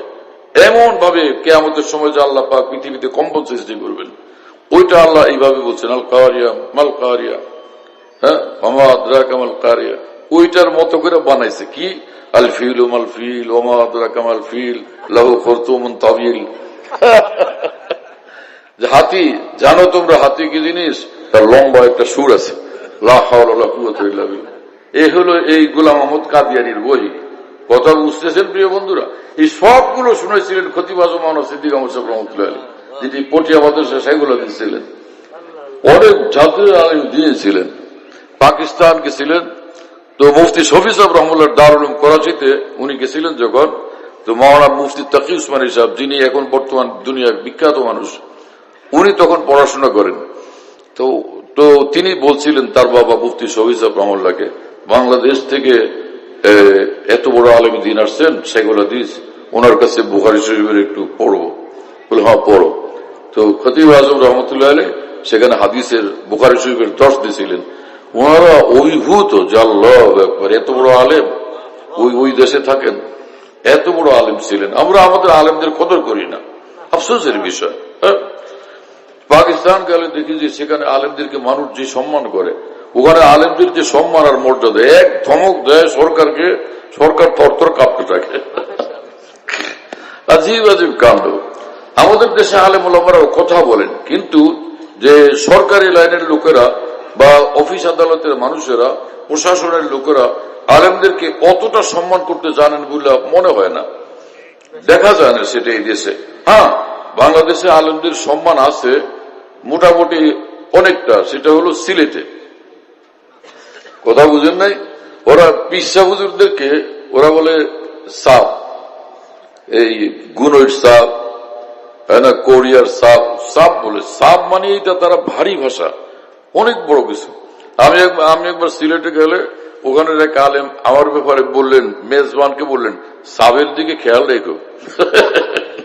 নতুন নতুন যাইতেছিলাম, সাবের দিকে খেয়াল রেখো, সাব অনেক চা খায়, সাবের একটু পর পর চা দিও, পান দিও। তা আমি দেখলাম যে বড় আজব তো, সাপ বলে তারা, মানে খুব সম্মান করে তারা আলেমদেরকে, সিলেটের লোকেরা। এখন চট্টগ্রামেও শুনছি যে আলেম ওলামাকে অনেক সম্মান করে, সেটা চট্টগ্রামের আলেমদের সঙ্গে কথা বললে তাহলে বুঝতে পারবো। আলেম সে তো নায়েব রাসূল, নবী, আল্লাহর পরে নবী সবচেয়ে বড়, নবীর পরে পৃথিবীতে সবচেয়ে বড় যে সচ্চা আলেমে দ্বীন, ওই আলেমে দ্বীন যিনি কদম কদম শরীয়ত মোতাবেক চলেন এবং আল্লাহ রসুলের কথার উপর অটল জিন্দেগিওয়ালা, এরকম আলেমে দ্বীন যিনি, আল্লাহর কসম সারা পৃথিবীর রাজা বাদশাদের চেয়ে তার মর্তবা বড়। একজন মন্ত্রী একজন আলেমকে দেখলে সম্মান করা উচিত। যে কোনো মানুষ, যত বড় আপনি উচ্চ শিক্ষিত হন, বিশ্বের সেরা বিজ্ঞানী হন, কিন্তু আলেম, একজন আলেমের সামনে আপনি বড় না। আলেমের যার মধ্যে আসমানি এলম আছে, ওহির এলেম আছে, তিনি সবচেয়ে বড়। কথা বুঝতেছেন প্রিয় বন্ধুরা? আল্লাহ পাক আমাদেরকে বুঝ দান করেন, তৌফিক দান করেন। বাকি হলো সাধারণ মুসলমান। আমাদের অবস্থা কি? একটু আগে বললাম না যে পৃথিবীর সবচেয়ে নিকৃষ্ট যে মুসলমান, যার থেকে নিচু কেউ নাই, কোন মুসলমান নাই, সেই মুসলমানকে আল্লাহ পাক এই দুনিয়ার 10 দুনিয়ার সমান জান্নাত দান করবেন। একজন ঈমান ওয়ালার মর্তবা এত বড়। রাসূলুল্লাহ সাল্লাল্লাহু আলাইহি ওয়াসাল্লাম বলছেন, যেই অন্তরের ঈমানের ঘোষণা দিল, লা ইলাহা ইল্লাল্লাহ, আশহাদু আল্লা ইলাহা ইল্লাল্লাহ ওয়া আশহাদু আন্না মুহাম্মাদান আবদুহু ওয়া রাসূলুহু, দাখালাল জান্নাহ, নিঃসন্দেহে সে জান্নাতে প্রবেশ করবে। যত অপরাধ থাক, যত গুনাহ থাক। তো কিছু অনেকে পিটান পুটান খায় আচ্ছা রকম, পরে শেষে জান্নাতের যে গেট আছে না, ওর বাইরে জাহান্নাম থেকে মুক্তি পাওয়ার পর জান্নাতের গেটের সামনে এখানে একটা দরিয়া আছে, যে দরিয়ার নাম হলো নহরুল হায়াত। নহরুল হায়াত মানে জীবন দানকারী বা জীবন লাভকারী নহর, যেখান থেকে জীবন লাভ হয়। মানে জাহান্নামের মধ্যে একদমই কালো সালো হয়ে আসবে, তো পরে ফেরেশতারা তুলে নিয়ে যখন সে মুক্তি পাবে ওই নহরের ভিতরে তাকে ফেলে দিবে। ওখান থেকে যখন বের হয়ে আসবে একদম নূরে ঝলমল করতে থাকবে জালেম, বুঝতেছে, ভীষণ সুদর্শন হয়ে যাবে। তখন তাকে জান্নাতে দেওয়া হবে এবং তার পিঠের উপর এই একটা গ্রুপ থাকবে, এদের পিঠে এখানে লেখা থাকবে ওতাকাউর রহমান, দয়াময় আল্লাহর পক্ষ থেকে স্পেশাল ভাবে মুক্তিপ্রাপ্ত। এরা মানে এমন গ্রুপ যে আল্লাহ পাক আগে নবীদেরকে বলবেন এবং ওলামাদেরকে বলবেন, আউলিয়াদেরকে বলবেন, এই গুনাহগার মুসলমান যারা যারা আছে জাহান্নামে, এদেরকে বের করে নিয়ে আসে। তো তারাই একদম জাহান্নামের ভিতরে ঢুকবেন। কথা বুঝেন নাই? কিন্তু জাহান্নামের আগুন এদের কাউকে কোনোভাবে স্পর্শ করবে না। আগুন আগুনের জায়গায় ওলামায়ে কেরাম, আউলিয়ায়ে কেরাম, তাদের উপরে সে নবী রাসূলগণ, তারা সব এই গুনাহগার মুসলমানদেরকে তুলে তুলে নিয়ে আসবেন। দেখলে চিনবেন। কেমনে চিনবেন? ঈমানের কারণে একটা নূর ঝলমল করতে থাকবে। এমন দামি জিনিস ঈমান। পরে পর্যায়ক্রমে সব মুক্তি পেয়ে গেলেন। আল্লাহ পাক জিজ্ঞেস করবেন যে আর কেউ নাই? গুনাহগার কোন ঈমানওয়ালা আর জাহান্নামের মধ্যে আছে কিনা? সমস্ত উলামা, সমস্ত আউলিয়া সকলে বলবেন, শহীদরাও বলবেন যে আর কেউ নেই। নবী রাসূলদের জিজ্ঞেস করবেন আছে নাকি কেউ আপনাদের জানা মতো? আল্লাহ সব তুলে নিয়ে আসছি, ঈমানওয়ালা বলতে আর একজনও নেই জাহান্নামের মধ্যে। আল্লাহ পাক তখন বলবেন যে আলেমুল আমাদের পালা গেল, শহীদদের পালা গেল, আমার নবী রসুলদের পালা গেল, কিন্তু কিছু ইমানওয়ালা এখনো রয়ে গেছে, এরা নবীরা পর্যন্ত তাদেরকে চিনতে পারলেন না। এত ক্ষীণ মাত্রার ইমান তাদের মধ্যে থাকবে। তো রাসূলুল্লাহ সাল্লাল্লাহু আলাইহি ওয়াসাল্লাম বলেন, আল্লাহ পাক নিজের কুদরতের হাতে ওদেরকে জাহান্নাম থেকে তুলে বের করে নিয়ে আসবেন, এবং ওই নহরুল হায়াতের মধ্যে তাদেরকে ফেললে তখন তারা একদম পরিষ্কার হয়ে নূরে ঝলমল করতে শুরু করবেন। এই জালেমদেরই নাম হবে উতাকাউর রহমান, এদেরই নাম হবে যে দয়াময় আল্লাহর পক্ষ থেকে স্পেশাল ভাবে মুক্তিপ্রাপ্ত। শুনতেছেন প্রিয় বন্ধুরা? তা আমরা কি ওই দলে যোগ দিতে চাই, না এখন একদম পিটার না খেয়ে শুরুতেই জান্নাতে যেতে চাই? সেটা যদি হয় তাহলে আমাদের কর্তব্য হলো আমরা অন্তত ফরজ ওয়াজিব গুলো আদায় করব এবং সুন্নতে মুআক্কাদা, আর গুনাহ একটাও না করা, আর হলো হালাল খাওয়া, আর কারো হক নষ্ট না করা, কারো উপর জুলুম না করা। কথা বুঝতেছেন প্রিয় বন্ধুরা? এইটুকু করতে পারলে একদম শুরুতেই পিটান খাওয়া ছাড়া সম্মানের সাথে জান্নাতে যাব। আল্লাহ আমাদের তৌফিক দেন, কবুল করেন। এবং পৃথিবীর সেরা এক আলেমের দিন দারুল দেওবন্দের প্রায় 60 বছরের কাছাকাছি যিনি দারুল দেওবন্দের অধ্যক্ষ ছিলেন, হাকিমুল ইসলাম কারি তৈয়ব সাহেব রহমতুল্লাহ আলাইহি, তিনি বলছিলেন যে হে শেষ জমানার মুসলমান ভাইরা, আপনারা খালি এইটুকু করেন, ফরজ ওয়াজিবটা আদায় করবেন, গুনাহ একটাও করবেন না।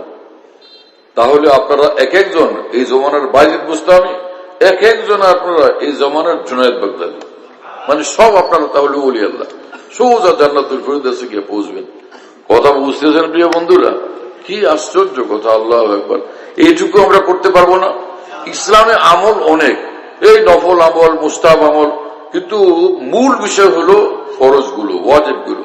এবং হাদিসে কুদসিতে আল্লাহ পাক বলছেন, আমার বান্দাদের জন্য নফল ইবাদত, নফল আমল আছে, ফরজ আমলও আছে, কিন্তু ফরজের দ্বারা বান্দা আমার যে নৈকট্য অর্জন করে সেটা হলো সর্বোচ্চ নৈকট্য। 10 কোটি তাহাজ্জুদের দ্বারা ওই রকম আল্লাহ পাকের নৈকট্য অর্জন করা যাবে না মাগরিবের 3 রাকাত ফরজের এক এক রাকাতের দ্বারা যেই পরিমাণ আল্লাহ পাকের নৈকট্য অর্জন করা যায়। কথা বুঝতেছেন প্রিয় বন্ধুরা? অনেকে খালি এশাক পড়তেই থাকে, আওয়ামিন পড়তেই থাকে, তাহাজ্জুদ পড়তেই থাকে, ওইদিকে রাস্তার মেয়ে লোকদেরকে দেখতেও থাকে। এত আশাক আওয়ামিন তাহাজ্জুদ লাগবে না, চাষ লাগবে না, আপনি গুনাহ থেকে বিরত থাকেন আর ফরজ ওয়াজিব আদায় করেন, জান্নাতুল ফিরদাউসের গেট আপনার জন্য একদম খোলা। কথা বুঝতেছেন প্রিয় বন্ধুরা? আল্লাহ পাকের শুকর, কোরআন সুন্নাহর ইলম বড় উলামায়ে দ্বীনের কাছে পড়ার এবং পৃথিবীর শ্রেষ্ঠ আউলিয়া কেরামের সঙ্গে থাকার বরকতে আপনাদেরকে এত সহজভাবে আল্লাহর দ্বীন সম্পর্কে বলার তৌফিক দান করেছেন রব্বুল আলামিন। এখন আমাদের কাজ হলো খালি আমল করা। আমরা বিশাল বড় পাগড়ি দেখি না, অনেক এশাক আওয়ামিন দেখি না, আমরা যেটা দেখি সেটা হলো এই মানুষটার মধ্যে ইলমে দ্বীন আছে এবং এই লোক গুনার মধ্যে বিলকুল নেই, তাহলে দিল তার কেড়ে নিয়ে যায় এই লোকটা। আমার শায়েখ, আমার পীর ও মুর্শিদ আশ্চর্য মানুষ। ঢাকাতে আসতেন যে করাচি থেকে, হাজী কামাল সাহেব ওনার মেজবান ছিলেন আমার পীর ভাই। একদিন তিনি উজু করতেছেন, হঠাৎ করে এখানে একটা ফড়িং আইসা হাতের মধ্যে লাগছে, জোরে ঝাঁকুনি দিচ্ছেন, ওইটা গিয়ে একদম ওই যে ওই নট ভিতরে পড়ে চলে গেছে, যে পাইপের ভিতরে চলে গেছে অনেক। হজরতের 2 চোখ থেকে টল টল করে অশ্রু জড়তেছে। কিশোরগঞ্জের হজরতের এক খলিফা মাওলানা ইসমাইল সাহেব, হজরত বলেন, ইসমাইল জলদি আসো, আহা একটা ফড়িং আমার ঝটকার চোটে এই পাইপের মধ্যে চলে গেছে। আল্লাহ পাক কালকে আমাকে যদি জিজ্ঞেস করেনি তুমি আমার এই মাখলুককে কষ্ট দিলা কেন, ইসমাইল আমি কি উত্তর দিব? বাবা ইসমাইল অস্থির হইয়া সেই ভিতর থেকে এটাকে খুঁজে বের করে নিয়ে আসছেন।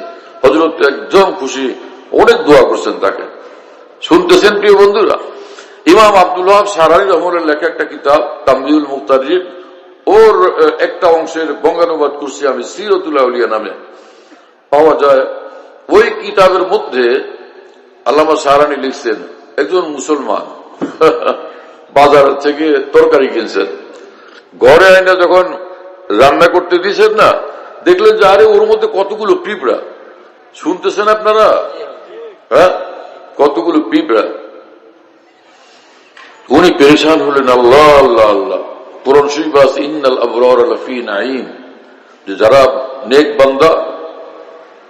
বান্দা ভালো বান্দা এর সব জান্নাতে যাবে, জান্নাতের নিয়ামত সমূহ ভোগ করবে। আর নেক বান্দা কি, এটার ব্যাখ্যা কি? হাসান বসরি রহমতুল্লাহ আলাইহির মতো এত বড় তাবেঈ এই আয়াতের ব্যাখ্যা বলছেন আল্লাযীনা লা ইউযুনা যাররা ওয়া লা ইয়ারদাউনা শাররা। নেক বান্দা, পেরেজ বান্দা ওই সকল বান্দা যারা কোনো গুনাহের কাজ করে না, আর একটা পিঁপড়াকেও কষ্ট দেয় না। এরা হলো নেক বান্দা, মানে আউলিয়া, অর্থাৎ বড় দরজার মুসলমান, ফেরেশ একদম পাকা মুসলমান। তো তিনি বললেন যে এই পিঁপড়াগুলি সেই এলাকার কত মাইল, 12 মাইল দূর থেকে উনি এগুলিকে নিয়ে আসছেন, 12 মাইল দূর থেকে। এখন উনি বললেন যে এই পিঁপড়াদের তো আত্মীয় স্বজন সব ওখানে রয়েছে, বাবা মা ভাই বোন আত্মীয় স্বজন, এইখানে তো ওর আত্মীয় স্বজন নাই। ওরা তো এখানে থাকবে ঠিক আছে, কিন্তু কষ্ট পাবে যে কোথায় আব্বা, কোথায় আম্মা, কোথায় ভাই বোনেরা। এই পিঁপড়াগুলোকে ওখান থেকে তুলে নিয়ে 12 মাইল পথ হাইটা গিয়ে সেখানে ওই এলাকায় আবার রেখে আসছেন। আমার প্রিয় বন্ধুরা, মানে একজন মুসলমান কতটা খাঁটি হয়, কতটা ফ্রেশ হয়, কতটা নিখুঁত তার জিন্দগি হয়, কতটা নিখুঁত তার চিন্তা হয়, চিন্তা করা যায়? সুবহানাল্লাহ তাআলা বিহামদি। এই হলো মুসলমান। আমরা সেই রকম দৃষ্টিভঙ্গিতে চিন্তা করলে আমরা কি মুসলমান? আমাদের বিবিদের উপরে অত্যাচার করা, মায়ের সঙ্গে বাবার সঙ্গে দুর্ব্যবহার করা, নিজের সন্তানের সঙ্গে নিম্নমানের ব্যবহার করা, যা তা কুত্তার বাচ্চা, অমুকের বাচ্চা, তমুকের বাচ্চা বইলা বাপমার সন্তানকে গালি দেয়, নাউজুবিল্লাহ তাআলা মিন যালিক। এই মনুষ্যত্বকে বলে? কিসের লেখাপড়া করছেন আপনারা? কিসের ধন সম্পদ কামাই করছেন? যে সকল মানুষ এসব করে, কি এগুলো? এত নিচুতা, এত পশুত্বের আচরণ একজন মানুষের সঙ্গে কিভাবে করা যায়? তাও সে নিজের আপনজন। এগুলো করা যাবে না। সিবাবুল মুসলিমি ফুসুক ওয়া কিতালুহু কুফর। একজন মুসলমানকে গালি দেওয়া গুনাহে কবিরা, সে যেই হোক। কথা বুঝতেছেন প্রিয় বন্ধুরা? এবং স্ত্রীদের ব্যাপারে রাসূলুল্লাহ সাল্লাল্লাহু আলাইহি ওয়াসাল্লাম বলছেন যে তোমাদের স্ত্রীদের এই যা কিছু আচার ব্যবহার এগুলো সহ্য করে নিবা। এবং রাসূলুল্লাহ সাল্লাল্লাহু আলাইহি ওয়াসাল্লাম বলছেন খায়রুকুম লিআহলি। স্ত্রীর সঙ্গে যারা ভালো ব্যবহার করে তোমাদের সমগ্র সমাজের মধ্যে, সারা দুনিয়ার মধ্যে এরা হলো শ্রেষ্ঠ স্তরের মানুষ। খায়রুকুম লিআহলি। স্ত্রীদের সঙ্গে যারা ভালো ব্যবহার করে এরা সবচেয়ে ভালো মানুষ, উত্তম শ্রেণীর মানুষ, উৎকৃষ্ট শ্রেণীর মানুষ, সবচেয়ে মানে উচ্চ তবকার মানুষ, হ্যাঁ, সবচেয়ে ভিআইপি না ভিভিআইপি মানুষ। এরা হলো ভিভিআইপি যারা স্ত্রীদের সঙ্গে সদাচার করে। ও আল্লাহ খায়রুকুম লিআহলি। সারা পৃথিবীতে স্ত্রীদের সঙ্গে সদাচারের ক্ষেত্রে আমি তোমাদের সকল মধ্যে অগ্রগামী। সাউথ আফ্রিকায় গেছেন আমার পীর মুর্শিদ, ওইখানে এই স্ত্রীদের হক নিয়ে আলোচনা করছেন। জুলুম যারা করে তাদের ব্যাপারেও বলছেন যে তওবা করো, মাপ চাও বাসায় গিয়া বলো যে আর না হলে তো আল্লাহ পাক ধরবেন কিয়ামতে। আমার এই বান্দিকে, অবলা নারীকে তুমি জুলুম করছো, তার উপর জুলুম করছো কেন? তো একটা জুলুম যদি প্রমাণিত হয় তো এই গুনাহে কবিরা, ফের জাহান্নাম। কি কথা বুঝেন নাই? হযরত ওয়াজ করছেন তো সবাই বাসায় গিয়া ইমাম সাহেব, খতিব সাহেব, শাইখুল হাদিস বোর কাছে খালি মাপ চায়।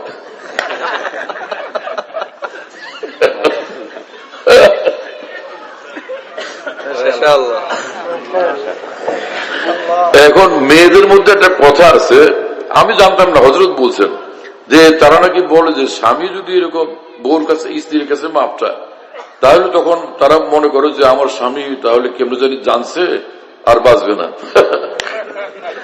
এখন ওই যে সাউথ আফ্রিকার মহিলারা স্বামী আইসা যখন মাপ চাইছে, হাউ মাউ চিৎকার কান্না, হায় রে আমার স্বামীর কি হইলো, যাই করছে আমার স্বামী তো আল্লাহ বাঁচাক, আল্লাহ বাঁচাক। এখন আরেক বাসায় তার বোনের ফোন করছে যে আপা আমার তো হাজবেন্ড এরকম মাপ চাইতেছে, কি হলো, এই যে চিৎকার মোবাইলের মধ্যে কান্না। তো সে বলে যে আরে আমার হুজুরও তো এসে আমার কাছে মাপ চায়, সেও চিৎকার দেয়। কি রে, পুরা এলাকা তামাম ঝামেলা হয়ে গেছে। বাসায় বাসায় খোঁজ দিয়ে জানা গেছে ইমাম সাহেব বোর কাছে মাপ চায়, খতিব সাহেব বোর কাছে মাপ চায়, বড় হুজুররা সব বউর কাছে, পীর সাহেবেরা কি মাপতায়, কি রে কি হইল, তো কান্নাকাটির ধুম। পরে তখন এই আস্তে আস্তে শেষে জানাজানি হলো যে না, করাচি থেকে এক আল্লাহর ওলি আসছেন, তিনি বলছেন যারা স্ত্রীদের উপর জুলুম করছো সবাইকে মাপ চাও, নাহলে জাহান্নামে যাওয়া, সেই জন্য তারা মাপ চাইতেছে। পরে সব শান্ত হয়েছে। লম্বা এরকম লম্বা পাগড়ি বান্ধার লোক বহুত আছে, লম্বা জুব্বা গায়ে দেওয়ার লোক বহুত আছে, কিন্তু মানুষের সঙ্গে মানুষের মতো সদাচার করার লোক বহুত কম পাওয়া যায়। কথা বুঝতেছেন প্রিয় বন্ধুরা?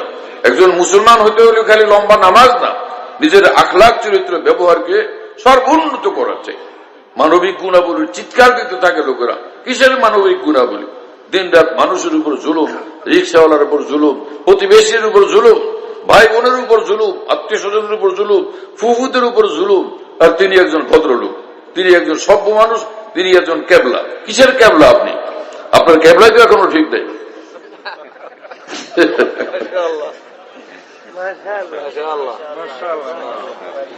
আল্লাহ আমাদেরকে কবুল করেন। তৌফিক দেন। সর্বশেষ আমি একটা হাদিস শরীফ শুনে দোয়া করবো ইনশাআল্লাহ। সেটা হলো রাসূল আকরাম সাল্লাল্লাহু আলাইহি ওয়াসাল্লাম বলছেন, কোন মুসলমান যদি প্রতিদিন 100 বার করে লা ইলাহা ইল্লাল্লাহ জিকির করে, কিয়ামতের দিন হাশরের মাঠে যখন আসবে, এই কালেমার নূরে তার চেহারা পূর্ণিমার চাঁদের মতো ঝলমল করতে থাকবে।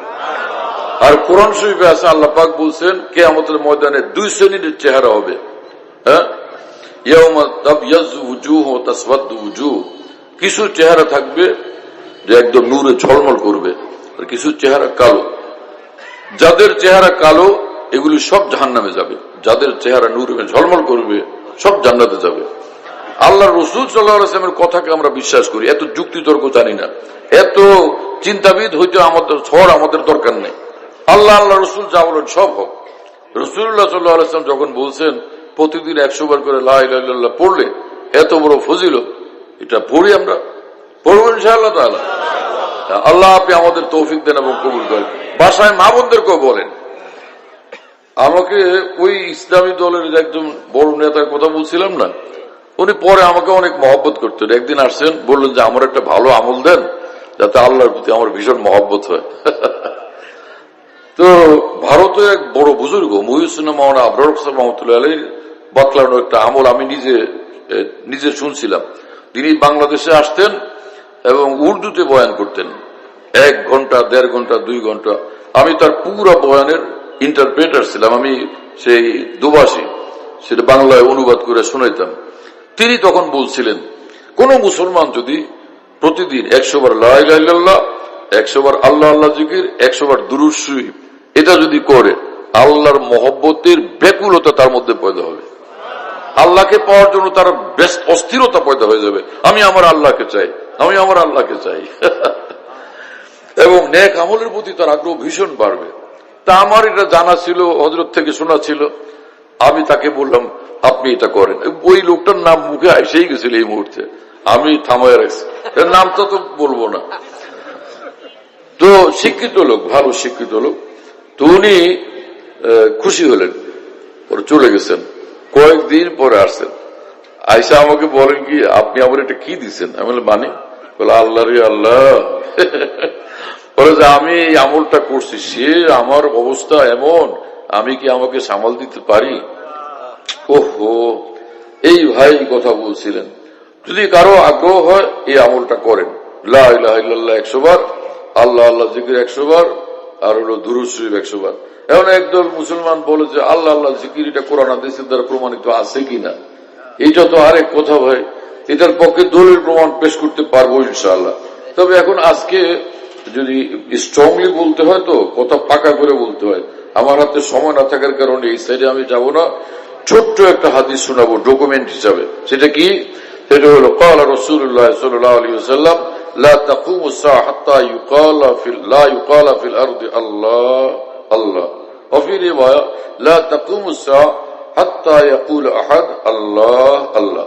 রাসূলুল্লাহ সাল্লাল্লাহু আলাইহি ওয়াসাল্লাম বলছেন, যতক্ষণ পর্যন্ত পৃথিবীতে কোন একজন মানুষ আল্লাহ আল্লাহ জিকিরে মশগুল থাকবে, আল্লাহ আল্লাহ বলনেওয়ালা থাকবে, ততক্ষণ পর্যন্ত পৃথিবীতে কিয়ামত আসবে না। এই হাদিসের আলোকে তামাম উলামায়ে দ্বীন বলেন যে সমগ্র পৃথিবীটা বেঁচে আছে, এই পৃথিবীর প্রাণ হলো আল্লাহ পাকের জিকির। যেদিন আল্লাহ পাকের জিকির পৃথিবীতে থাকবে না, আল্লাহ পাক সমগ্র পৃথিবীকে ধ্বংস করে দিবেন।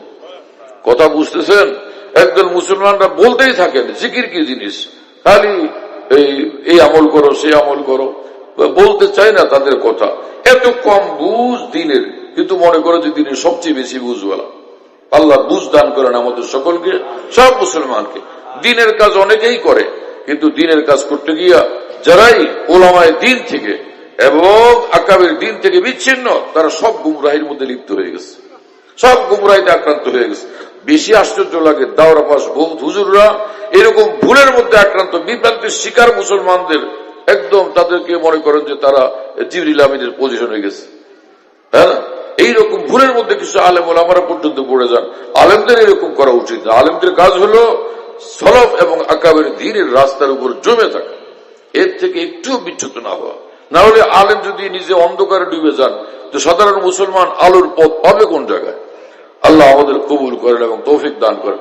আর একটা কথা বলতে ইচ্ছা করে, সেটা হলো গুনাহ কোটি কোটি হোক, কথা বুঝেন নাই? সেজন্য এই ধান্দা করা যে আমি জাহান্নামী, এটা ভুল। কারণ আল্লাহ পাক কোরআন শরীফে বারবার বলেন তোমার যতই গুনাহ হোক, তুমি আমার কাছে মাপ চাও, আমি ফেরেশ বানায় দিব, তুমি জান্নাতে চলে যাবে। কি কথা বুঝতেছেন? হযরত ওমর রাদিয়াল্লাহু আনহু সেই মানুষ যে রাসূলুল্লাহ সাল্লাল্লাহু আলাইহি ওয়াসাল্লামকে হত্যা করার জন্য খোলা তরবারি নিয়ে আসছিলেন, সেই মানুষটা না? আল্লাহ পাক ঈমান কবুলের পরে তাকে মাফ করেন নাই। এবং সে সমগ্র বিশ্বে ইসলামের জগতে তিনি যে আল্লাহর নবীর পরে এই যে হযরত আবু বকর এক, তারপরে দ্বিতীয় হযরত ওমর, এবং রাসূলুল্লাহ সাল্লাল্লাহু আলাইহি ওয়াসাল্লাম বলছেন লাউ কানা বাদি নবিয়্যুন লাকানা ওমর, আমার পরে কেউ নবী হওয়া সম্ভব হলে নিঃসন্দেহে ওমর নবী হতেন। কথা বুঝতেছেন প্রিয় বন্ধুরা?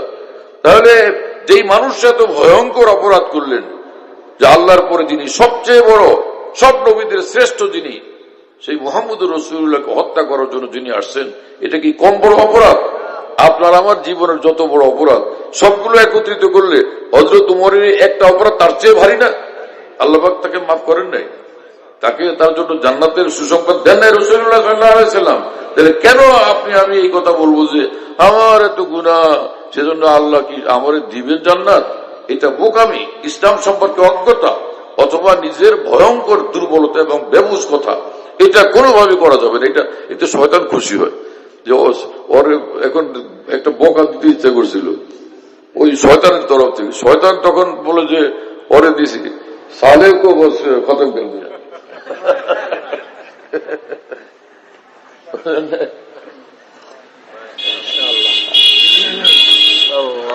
এইরকম ভয়ঙ্কর পাপে লিপ্ত হয়ে যারা এরকম কঠিন কঠিন গুনাহ করছে, 10 কোটি জিনা, 10 কোটি হত্যা ইত্যাদি, ও মনে করে যে আমার জন্য আর জান্নাত নাই, আমার জাহান্নাম ছাড়া রাস্তা নাই। তো শয়তান তখন বলে শালারে জাহান্নামে পৌঁছে দিছি। কি কথা বুঝেন নাই?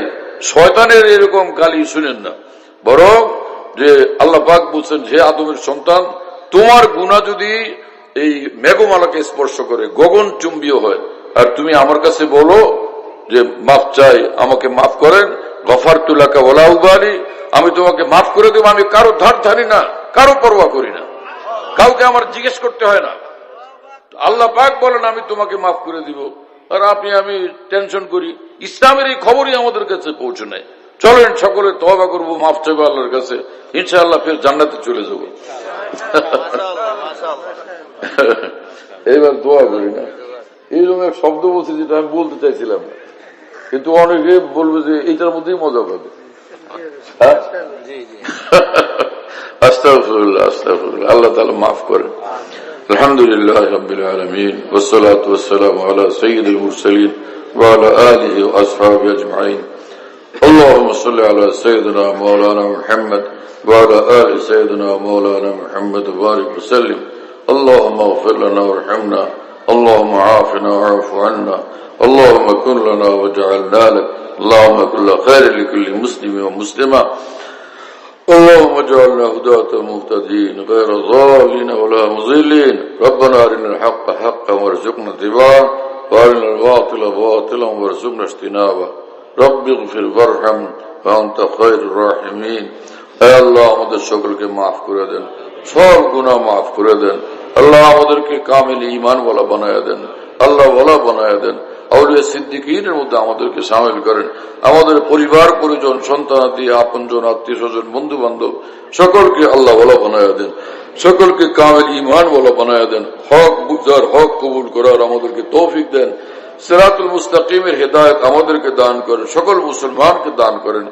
সকল মুসলমান হে আল্লাহ আপনাকে ভালোবাসে, কোরআনকে ভালোবাসে, আপনার রসুলকে ভালোবাসে, দিনকে ভালোবাসে।